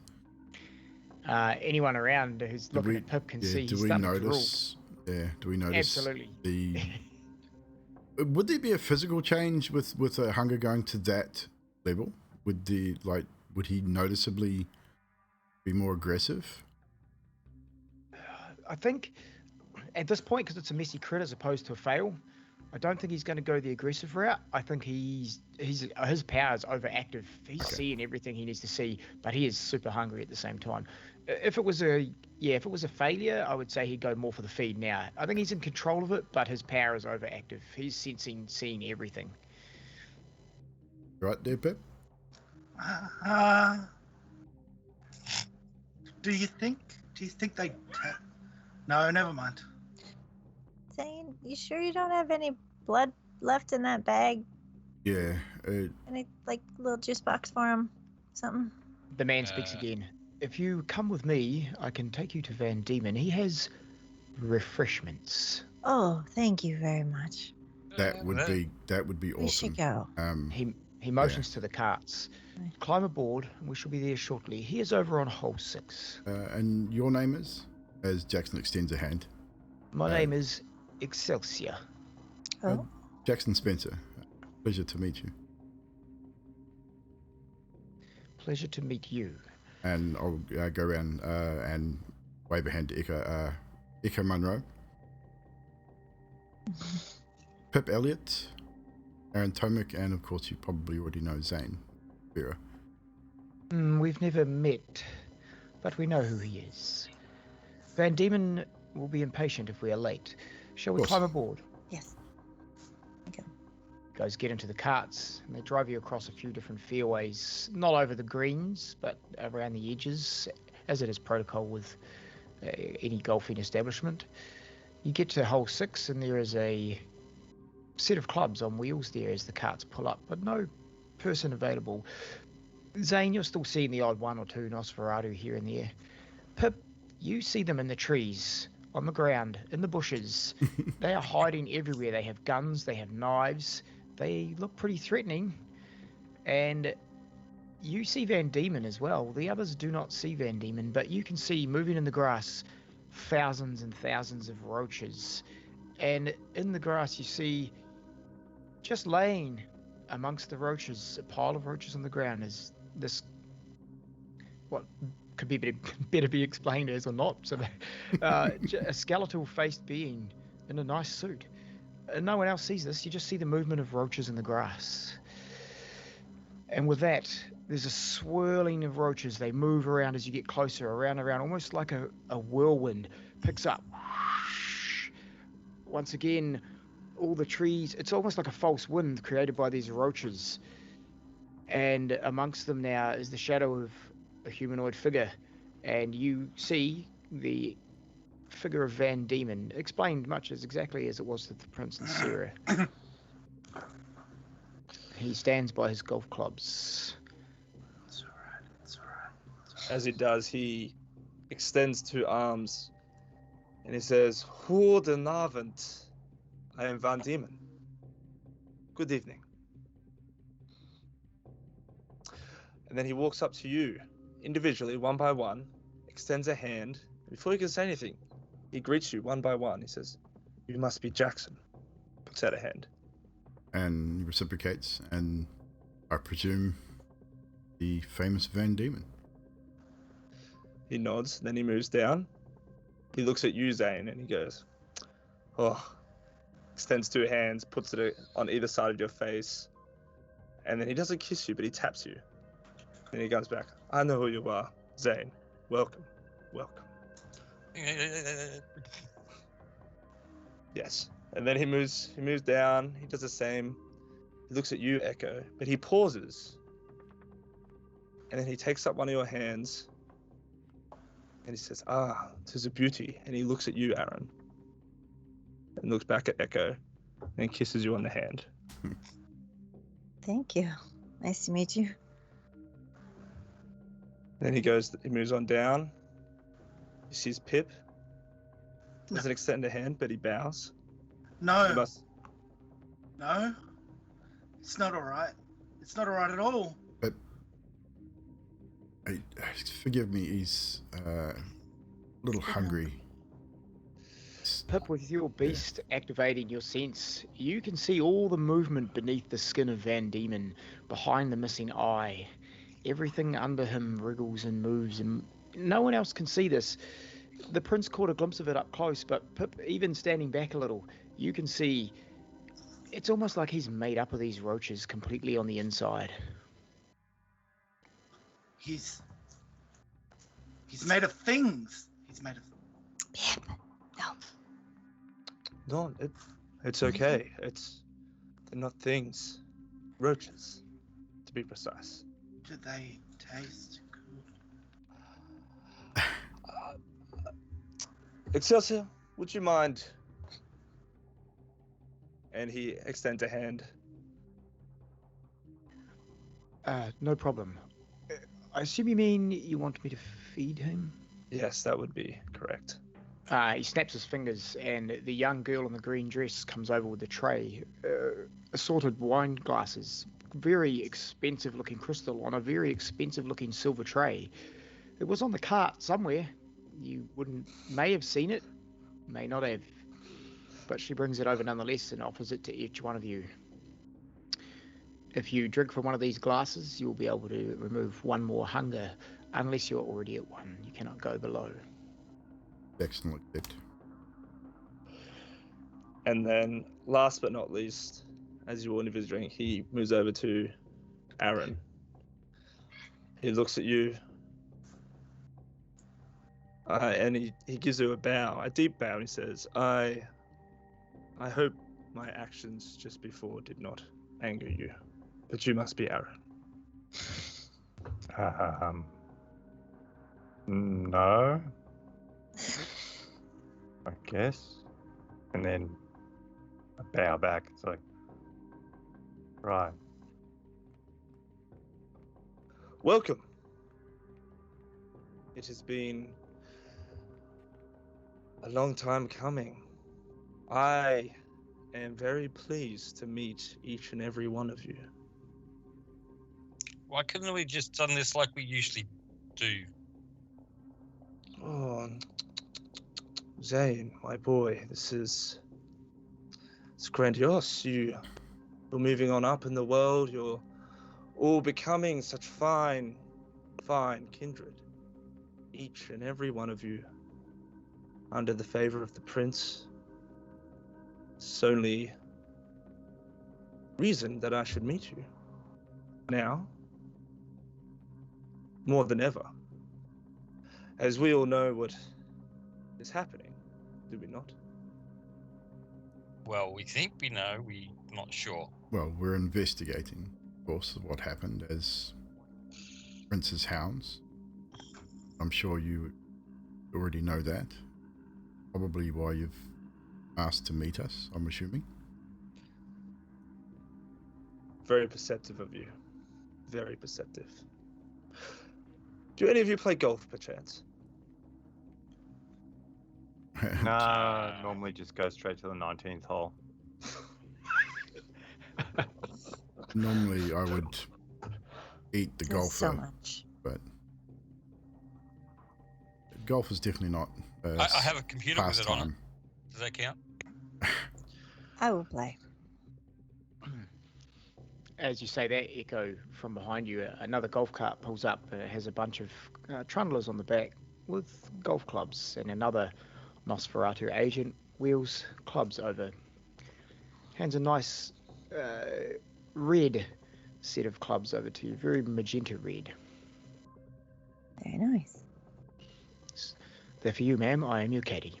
Oh, thank you. Oh. They call me Erickson. Hi, Erickson. They call me Echo. So, let us proceed. What is it that you, Mr. Van Diemen, would want from us, perhaps? Information? He looks to you, Zane, and he says, "This is a first. Someone coming to me offering information. I can hear you guys down there. I like this. This is new." And then he takes a swing of his golf ball. All right, so we'll do the first swing again, and I'll take the hit for you. That will be strength athletics and a hunger die. Oh, that's nice. Crit. So you have a total of 6 successes. On the 6th hole, it's a lot longer. There's a bit more of a dog leg on it, and there's a water hole, a couple of sand traps, bit worse than some of the previous holes. And you put it right down onto the last green with the flag.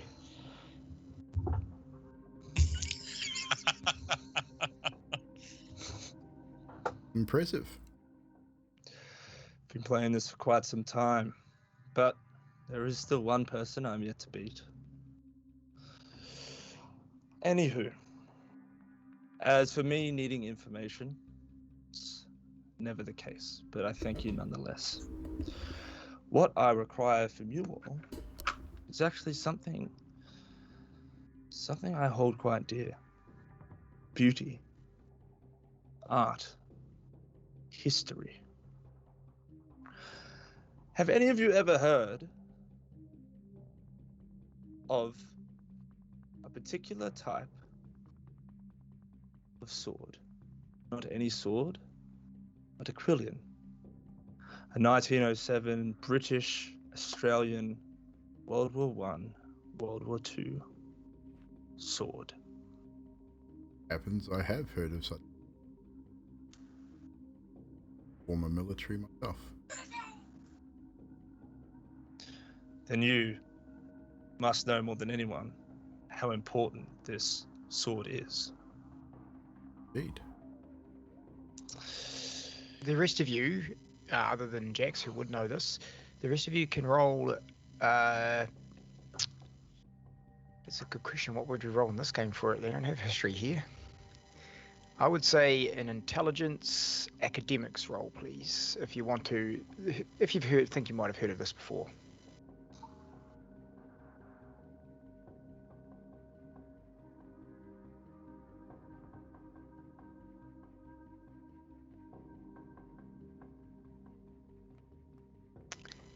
Oh, anyone get anything good? Not even gonna bother. I've got a pool of 2. That's fair. And Pip Skype's got really 5. having a meltdown tonight. It's a little bit choppy, but yeah. Yeah. So other than Jax, no one by the looks. No, Pip got 5. Oh, Pip got 5. Excellent. Pip, yes, with all your library reading, it makes sense. Makes sense. You would have heard of it before. You've read about ancient weapons relics of the Australian and the British wars and things that were made together in those times, and it is, from what you remember in the bookworks, quite a beautiful and very, very rare item to have these days. To say expensive would be understatement. It's priceless to a point.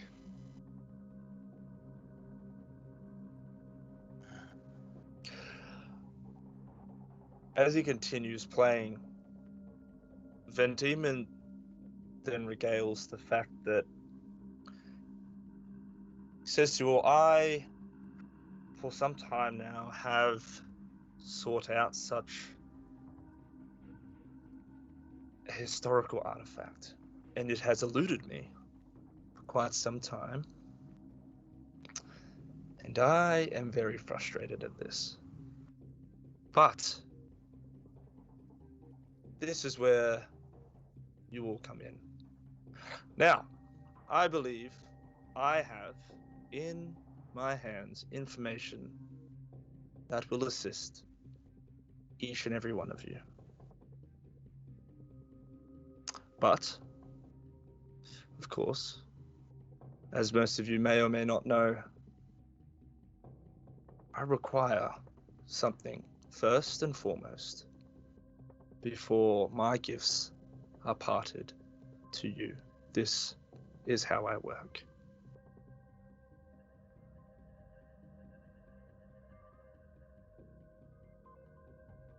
So what you're saying is, wish for us, cure said sword for you in exchange for this information deem is important for us. That is correct. Well done again. Well done, Jackson. Now, since this is our first time meeting, of course, I'm feeling quite generous. I've had a lovely meeting just before, and it went very, very well. So I'm in a good mood. I believe you are having some trouble with the ASIS. Yeah, them people. Well, specifically the SI, but of course, ASIS always linked. Well, let it be a gift first and foremost that The SI is, in fact, the Australian Secret Intelligence Service. They are the Second Inquisition. And they've been around as long as I've been around.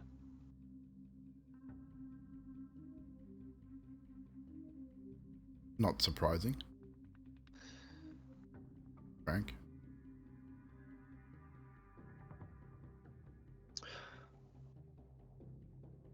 I thought this would have been an appropriate gift at our first meeting, but it appears it's not enough for you, Jackson.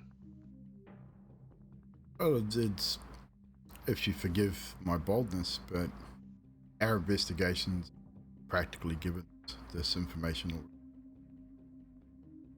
and led us to one individual, which we hope to get more information from. Zane has been exceptionally helpful, tying together.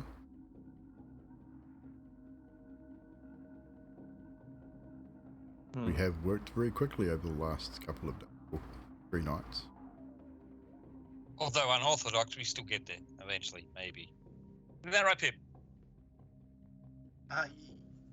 Yeah. It's okay, Pip. Okay. Is that okay? Yeah, it's okay. Well, I mean, I'm not ungrateful for any information that we get. It's, as I say, it's just that particular piece of information is something we've pretty much concluded already to this point. My Echo. apologies. You may make your first shot as this discussion is happening. Strength and athletics from you. Oh God, is this a social? I'm really stretching it here, but is this a social game? Because okay. Okay, yeah, no, I'll say yes. It's social because you're having. It's not a serious game of golf. It's not a sporting event. So I will say yes because it's social. You may add, I believe, the extra that you want to add to it. And Pip, you have a chance as well. So in your next roll, you get to add an extra black die. 3.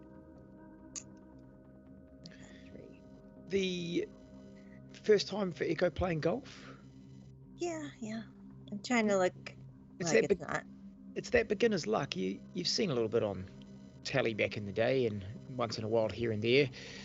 You don't think you've ever really used the club, but it feels okay. And you take that swing and pop, and you don't put it onto the last green like Van Diemen did, but he's well practiced. But you kept it on the fairway, and it's about halfway up there. It's not too bad of a shot.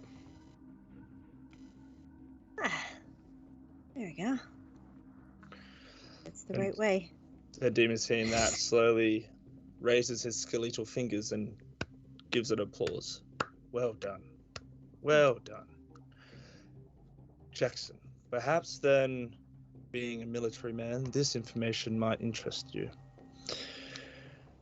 Do you know a person of the name Jenny Lawson?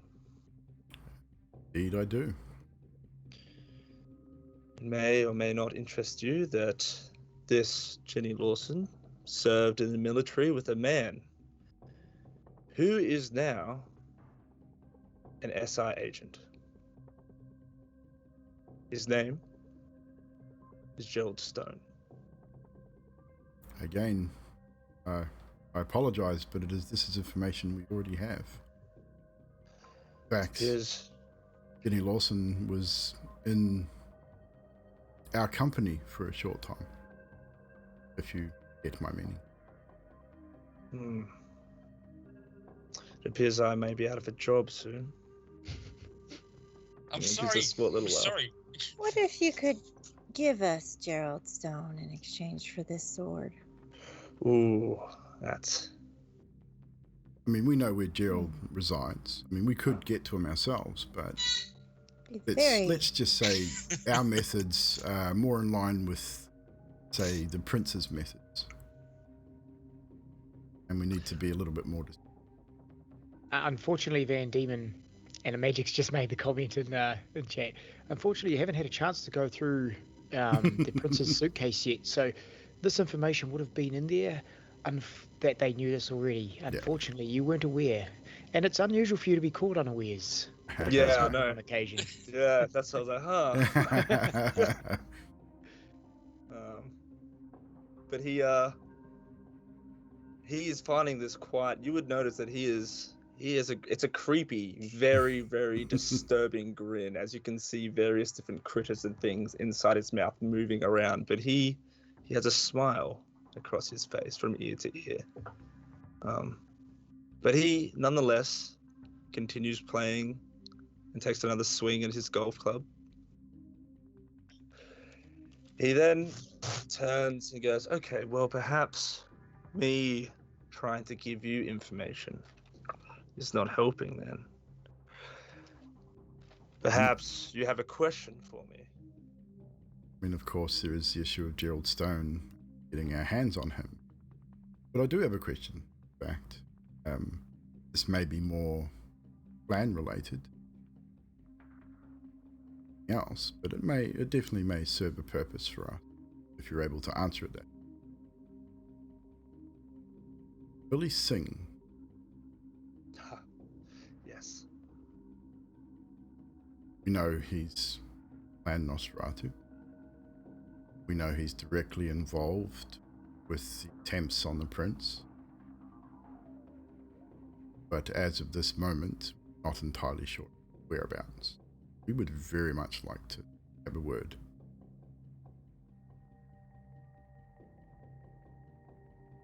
It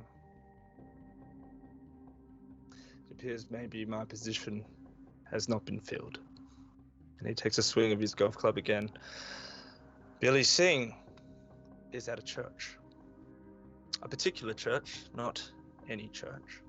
A church where both kindred and human alike visit. Now this sword is owned by one who falls under the name of Sophia Hall, a Ventru, a Baroness of Parkville. And, yes, the same.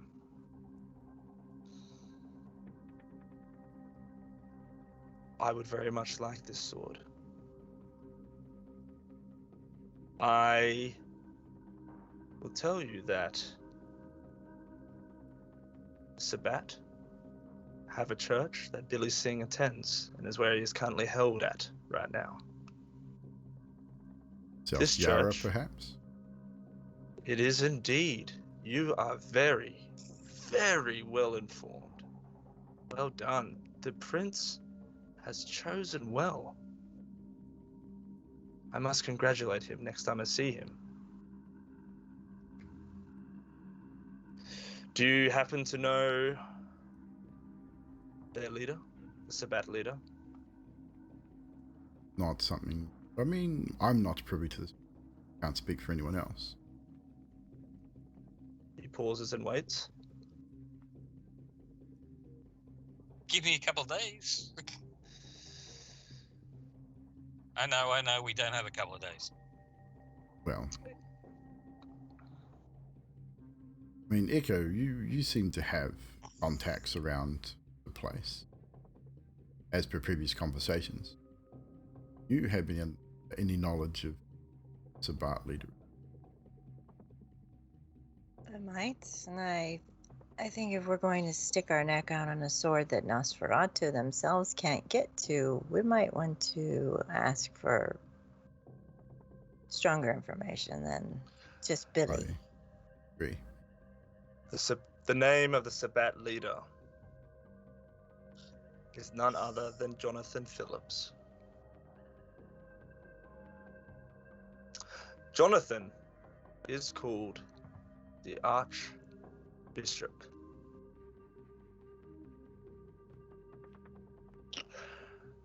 Now, Sophia, Miss Hall, whatever you choose to call her.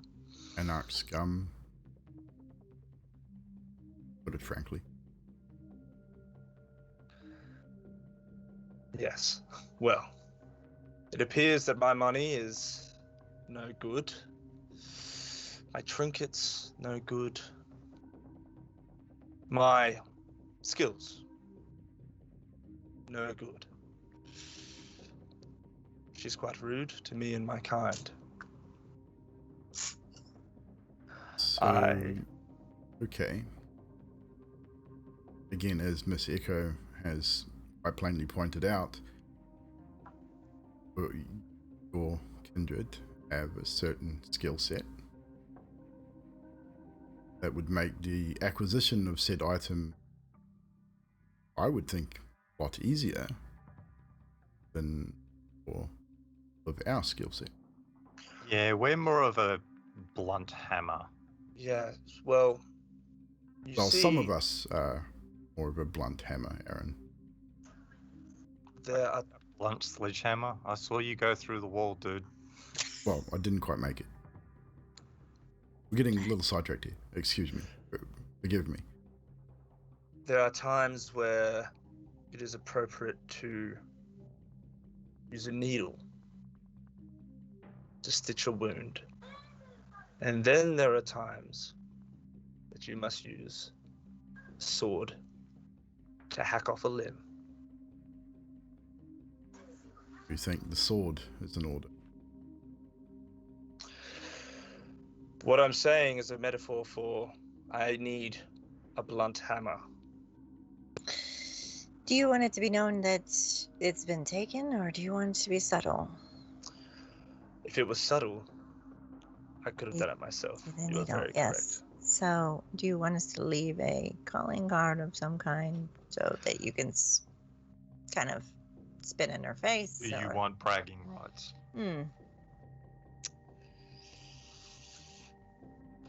There are many things that I would like done to that woman. But first and foremost, I want her relieved of a barony. Ah, You may choose what method. Do realize that we need direct authorization from the prince to remove someone in that fashion. I think you will find he will be accommodating. And then he takes a swing of his golf. It's another beautiful shot. No rolls needed. Echo, you follow through, and same thing.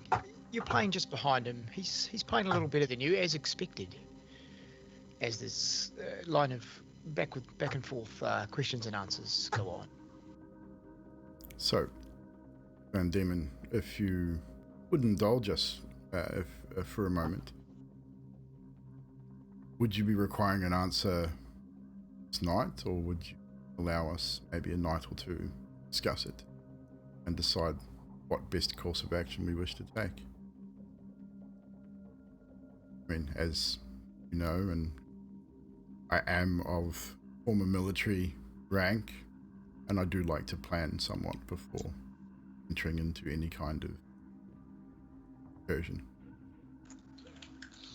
But you. Yep. Okay.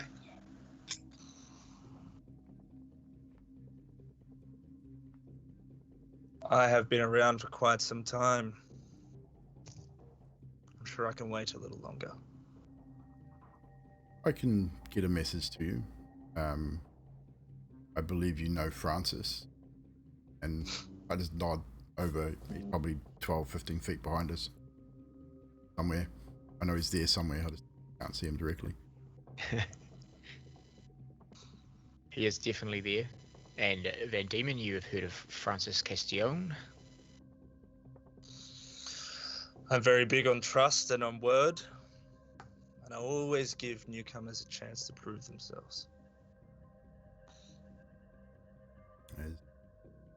As indeed, I like to make sure that who I'm dealing with can be trusted. As you say, this is our first meeting. I only know you by reputation. I hope that you all don't leave today with a sour taste in your mouth. I mean, you've given us a little information, which will definitely help our investigation. Or the prince would appreciate.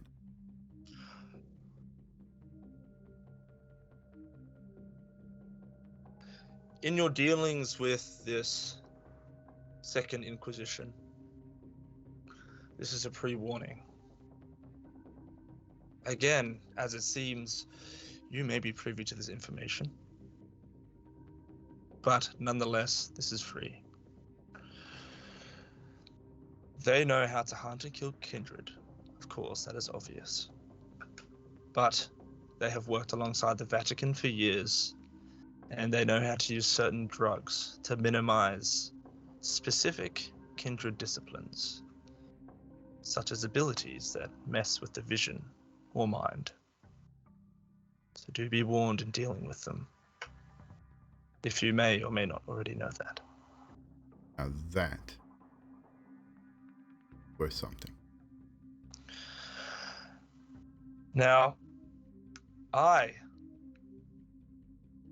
may be able to give you the location exactly where Billy Singh is, the church, and everything. But in order for that, first and foremost, Sophia must be dealt with. Indeed. And I may have some more information for you, depending on if this sword is retrieved or not. If the sword is retrieved, I would expect a bit more information than just a church, South Yarra, which, to be fair, Zane could probably find tonight. Do you think that is the case, Zane? Give me a sec. Get to his phone. Yep, I can do it. Maybe. Zane, in that moment, you quickly Google churches in South Yarra. There's quite a few still, and when you Google churches in Melbourne originally, you come up with hundreds and hundreds of different backwater, crazy, weird religion churches. South Yarra alone didn't have too many, but it'd take a week or so to get through them all to figure out which was hiding what. We were able to narrow it down to a 100-year-old church. That's true, you did narrow the search. And now we've also the name that Van Diemen dropped as the priest name. Archbishop. Yeah, Archbishop. Look for Catholics. I don't think he would be tied directly to the church because he's the Sabbat leader, but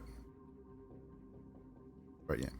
I trust in Zane's abilities, but you say you have other information that would be prudent to our investigations, that would put us in the right realm of catching said person or persons.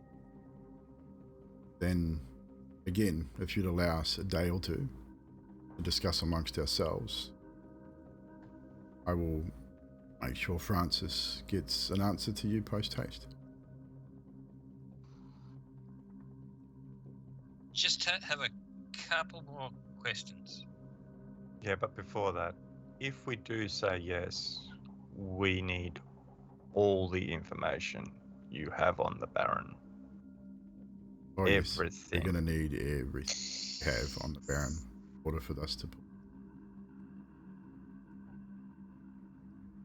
security, building, staff,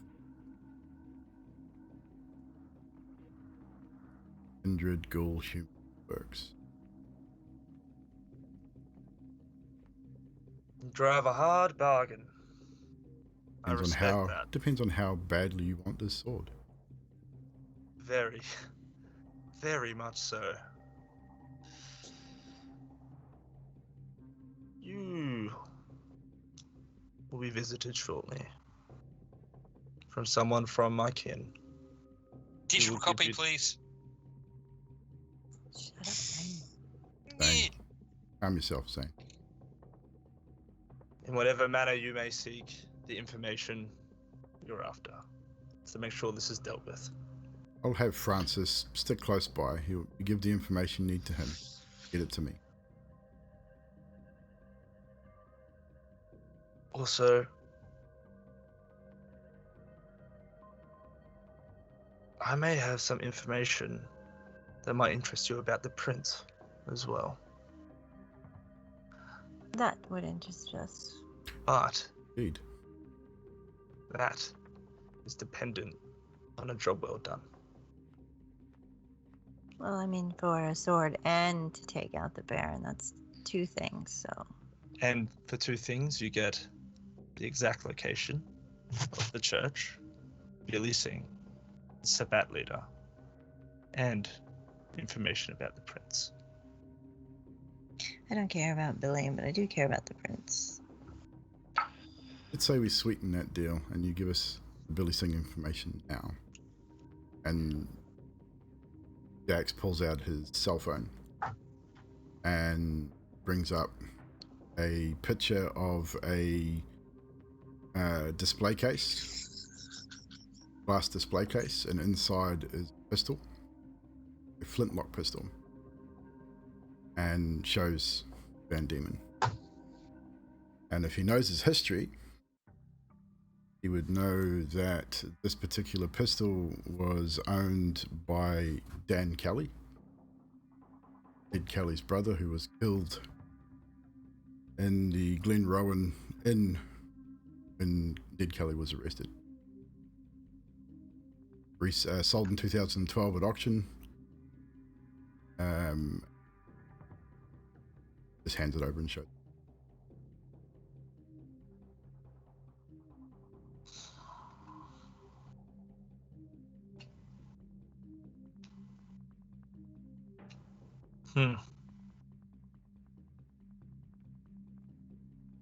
Very tempting.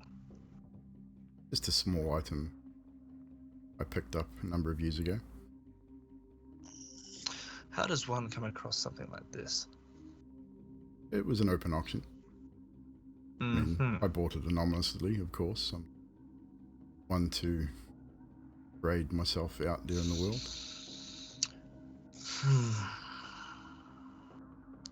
I'll tell you what. I will take this. But I will tell you about another who works alongside this Jonathan Phillips. How about that? Depends on the information. Well, it's either I get this first, or you don't get the information.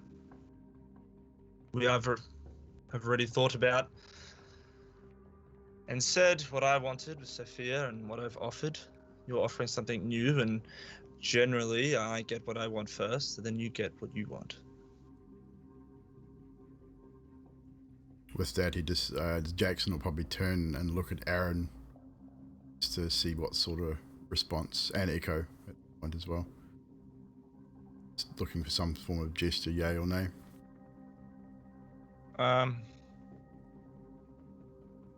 I'd be having the look of, I think we're getting screwed. The balance of doesn't seem right. Like, we're getting a little bit of information which Most of we already know, we already know. and Or can probably could find find out out. ourselves. Yeah, Yeah. that's what Jackson's thinking. Compared to taking out a Baron for a sword. And same for Echo, just sort of look at Echo for kind of. Echo, Nice. it does not look like she likes this at all, but she's kind of twiddling her golf club, like twisting it, and she's gonna say, how long do we have to answer? We have to answer right now, tonight? Or do we get to discuss with each other? Jackson will look back at Van Diemen at this point.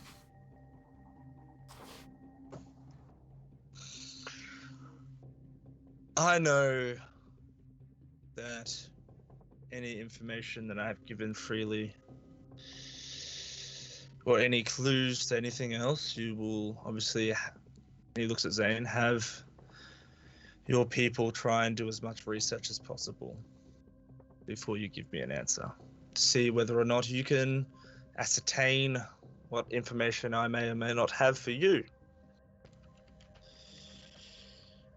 Which means that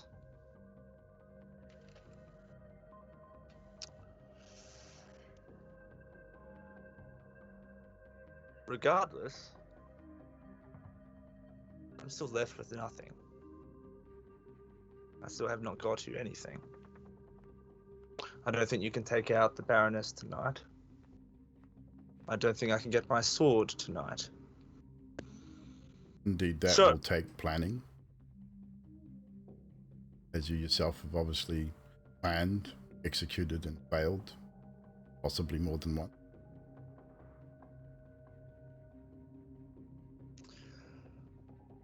I also have quite a fair bit of information. As I said before, generally, you come to me with something. Then I give you information. You come to me seeking something. But this You can think time- on this. This time you came seeking us for something. It's very true. It's very true. This puts us in a slightly more advantageous position. You agree? I did also let you know about this Second Inquisition and the use of drugs, did I not? I'd say Also an about- interesting piece of information. Information nonetheless.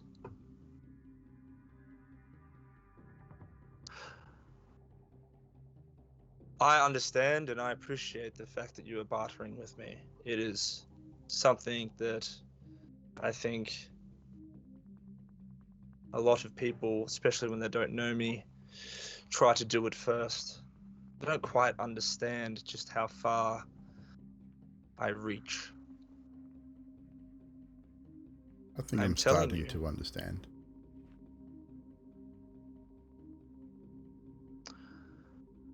But I also I- don't like being manipulated. Purely, If I may, yes.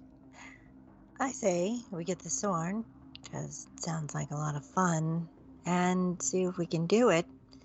Worst case scenario, we got a shiny sword that we can play with, and make our decision whether to give it to him or not then. I mean, either way, we'll have it. And a barony. Free.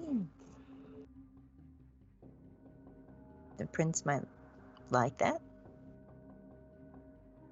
Indeed. At this point, Jackson steps back and pretty much allows Echo to take charge of the conversation. Because Jackson's becoming visibly agitated. And Jackson's getting the feeling he's being fucked in the ass and he doesn't like it. What do you say, Mr. Van Diemen? We'll go get the sword regardless, and talk over your offer, and if we like it, you get your sword as soon as possible. If not, we can negotiate the terms a little bit.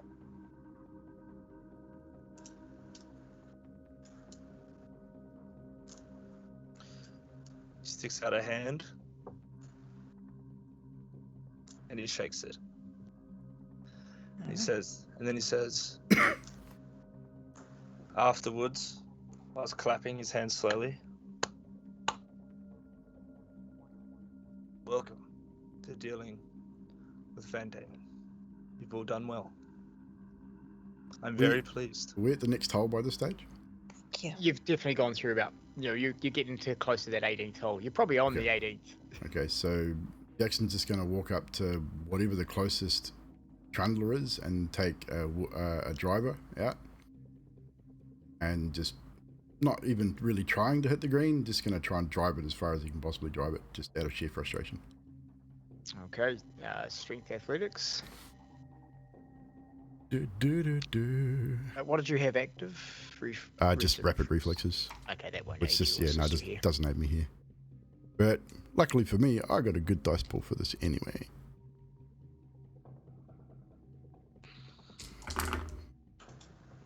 Oh yeah. 1, 2, 3, 4. That's 2. 8 successes.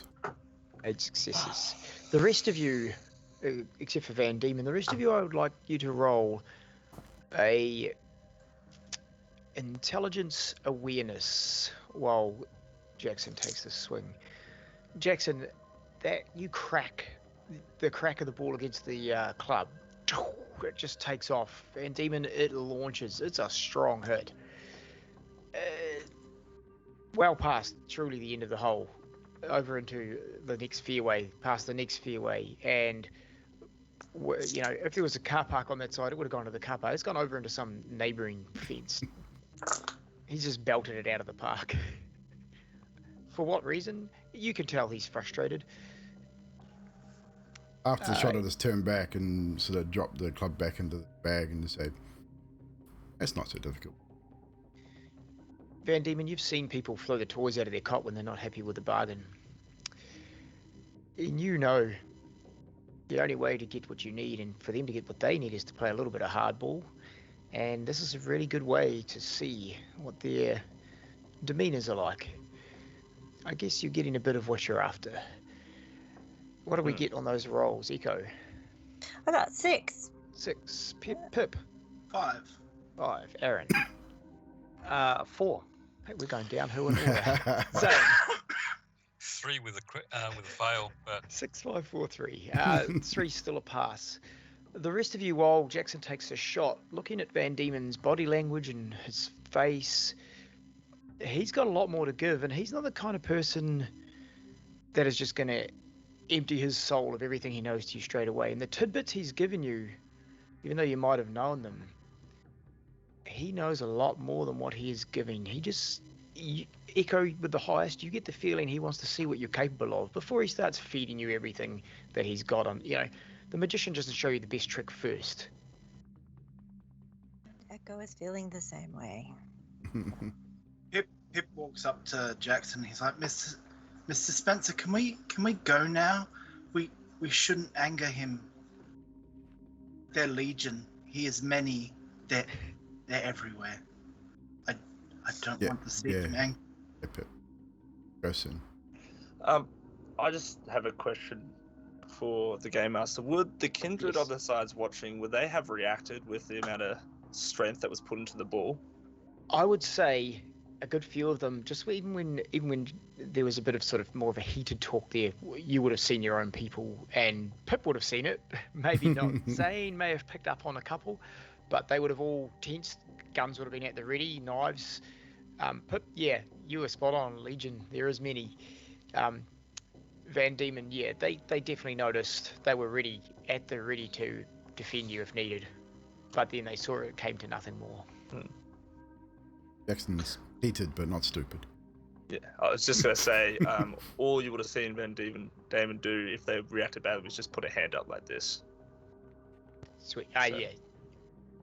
So, With that, the golf carts, the motorized golf carts to travel the people back and forth, rock up near you as you make the final holes, the last couple of putts, and we'll get the last couple of putts. It's not going to be strength for these ones. It's going to be dexterity athletics for Echo and for Van Diemen as you make the last putt to the flag.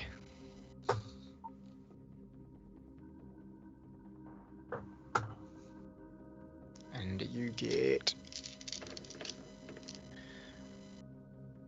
not too bad. Echo? I got 6. Oh, you actually did better than Van Diemen. Surprise. On the green, you already it's a par 4, and you've hit overstroke with 5, but on your putt you get it at the 5. Van Diemen, you also reach it at the 5.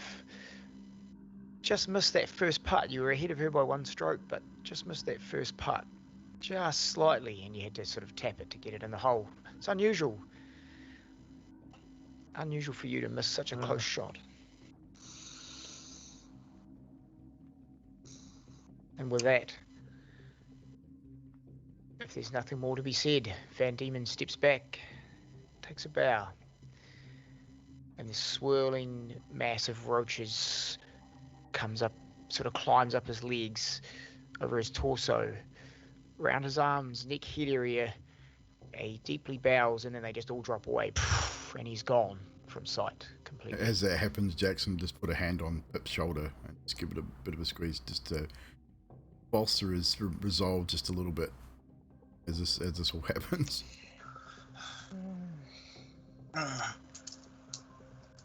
The golf carts lead you back to your vehicle, and with that, we will call the game there, everybody. I know it's a little bit over time tonight. I That's all right. apologise, but Didn't even notice, to be honest. Thank you, everyone. You all played very well. Played a bit of hardball. Did indeed. We can't get everyone's camera on, but Magic and Mina, you're more than welcome to unmute and join us for the final bit here. So I guess we go around for moments quickly this evening. Yes, I always forget. So we'll start with the two off scene. Magic. I have to commend Cameron for an absolute job well done. Absolutely. 100%. It was Great character. exactly everything that I expected from a Nosferatu and dealing with a Nosferatu, playing the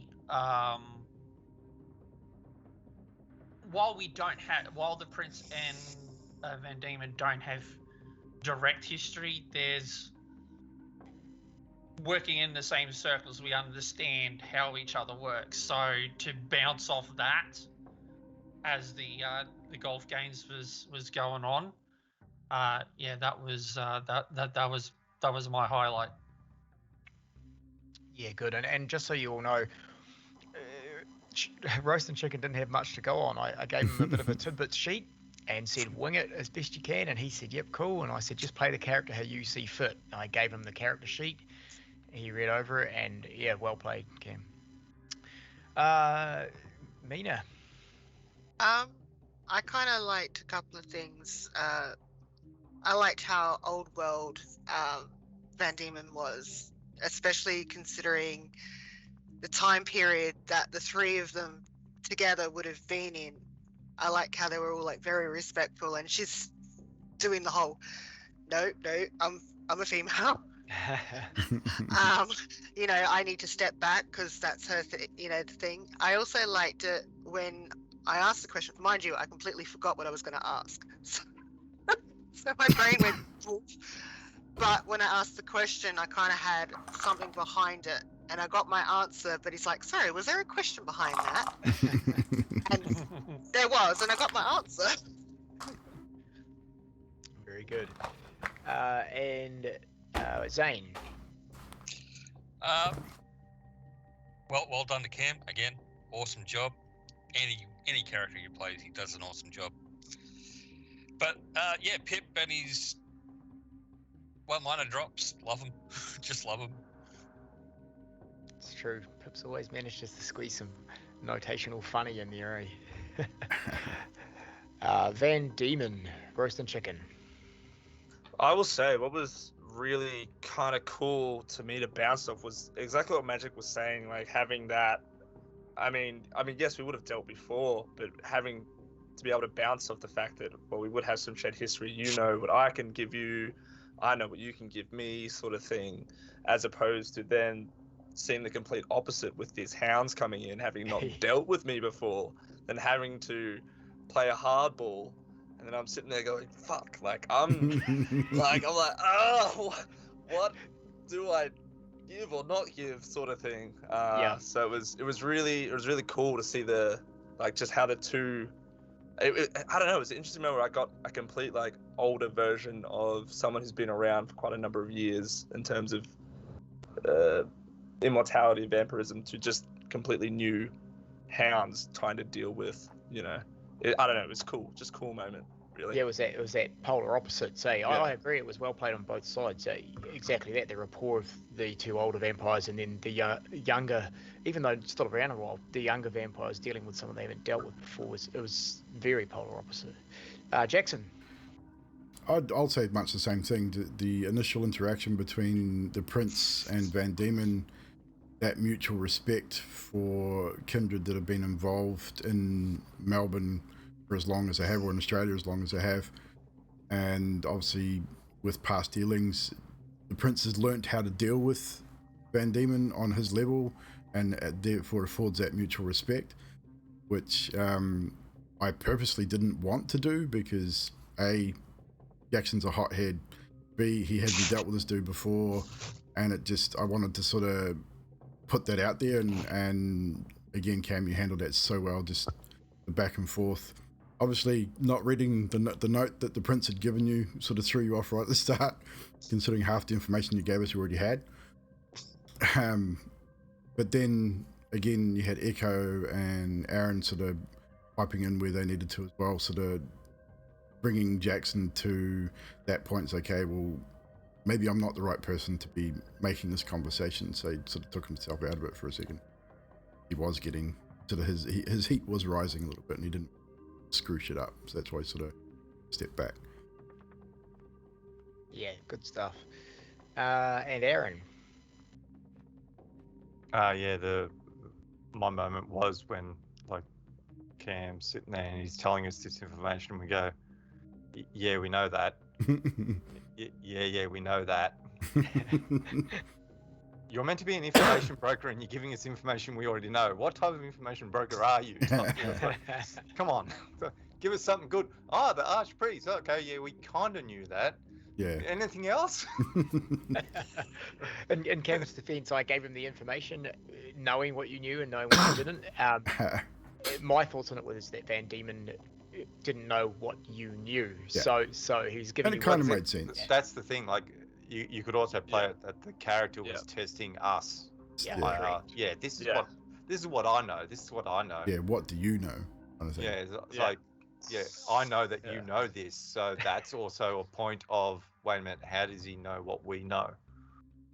Yeah. Like he's got to have a pretty good information network to know something that we know without actually talking to us beforehand. So you sit there and you go, sorry, Aaron. Output. The whole Prince Van Diemen interaction, but the best moment was, I assume that's because he's freaking hideous. From Nathan. I clipped that. I was like, holy hell, Nathan is just so he's a cool character. As soon as that came out, I was like, okay, I've got to clip that shit. So that made it into the clips. It works so well because it's the typical Toreador Nosferatu. Because Nathan is so pretty as well. So it was just absolutely. And Echo. See, that was what I was going to say. I was like, that was what I was going to say. But it did really well. I like the Legion We Are Many. That was funny. So that was my thing. And also, I think Trashy just was driving, and then all of a sudden he went back for a feed bag, and I was thinking, who's driving the car? Oh, he came back. Yeah. I don't think he actually started it up. But... No. We sort of assumed off camera assumption that we were driving. The car, started chasing the radio. The feedback came up, but hadn't actually put it into gear.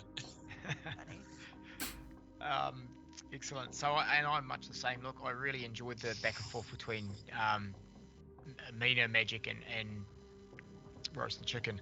I do apologise, Sarah. I thought you would have more there, but what you said about sort of putting yourself back a bit and letting the men do the talking, it was a good, not a good call as such, but it was just a good way to read from that age perspective. You know, the age of the vampires, knowing the etiquette of the times have gone by. So well played.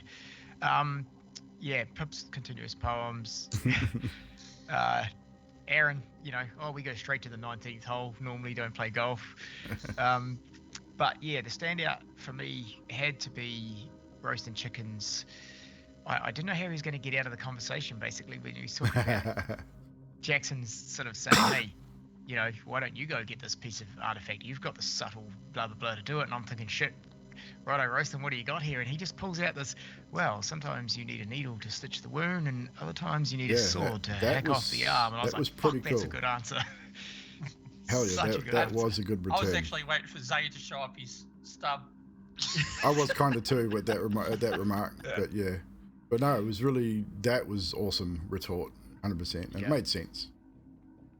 Yeah, I was really happy he had to come back for that. I was thinking, shit, I hope, because it was such a different conversation between the Prince and Van Diemen compared to the Hounds and Van Diemen, and I was thinking, Oh, geez, here we go.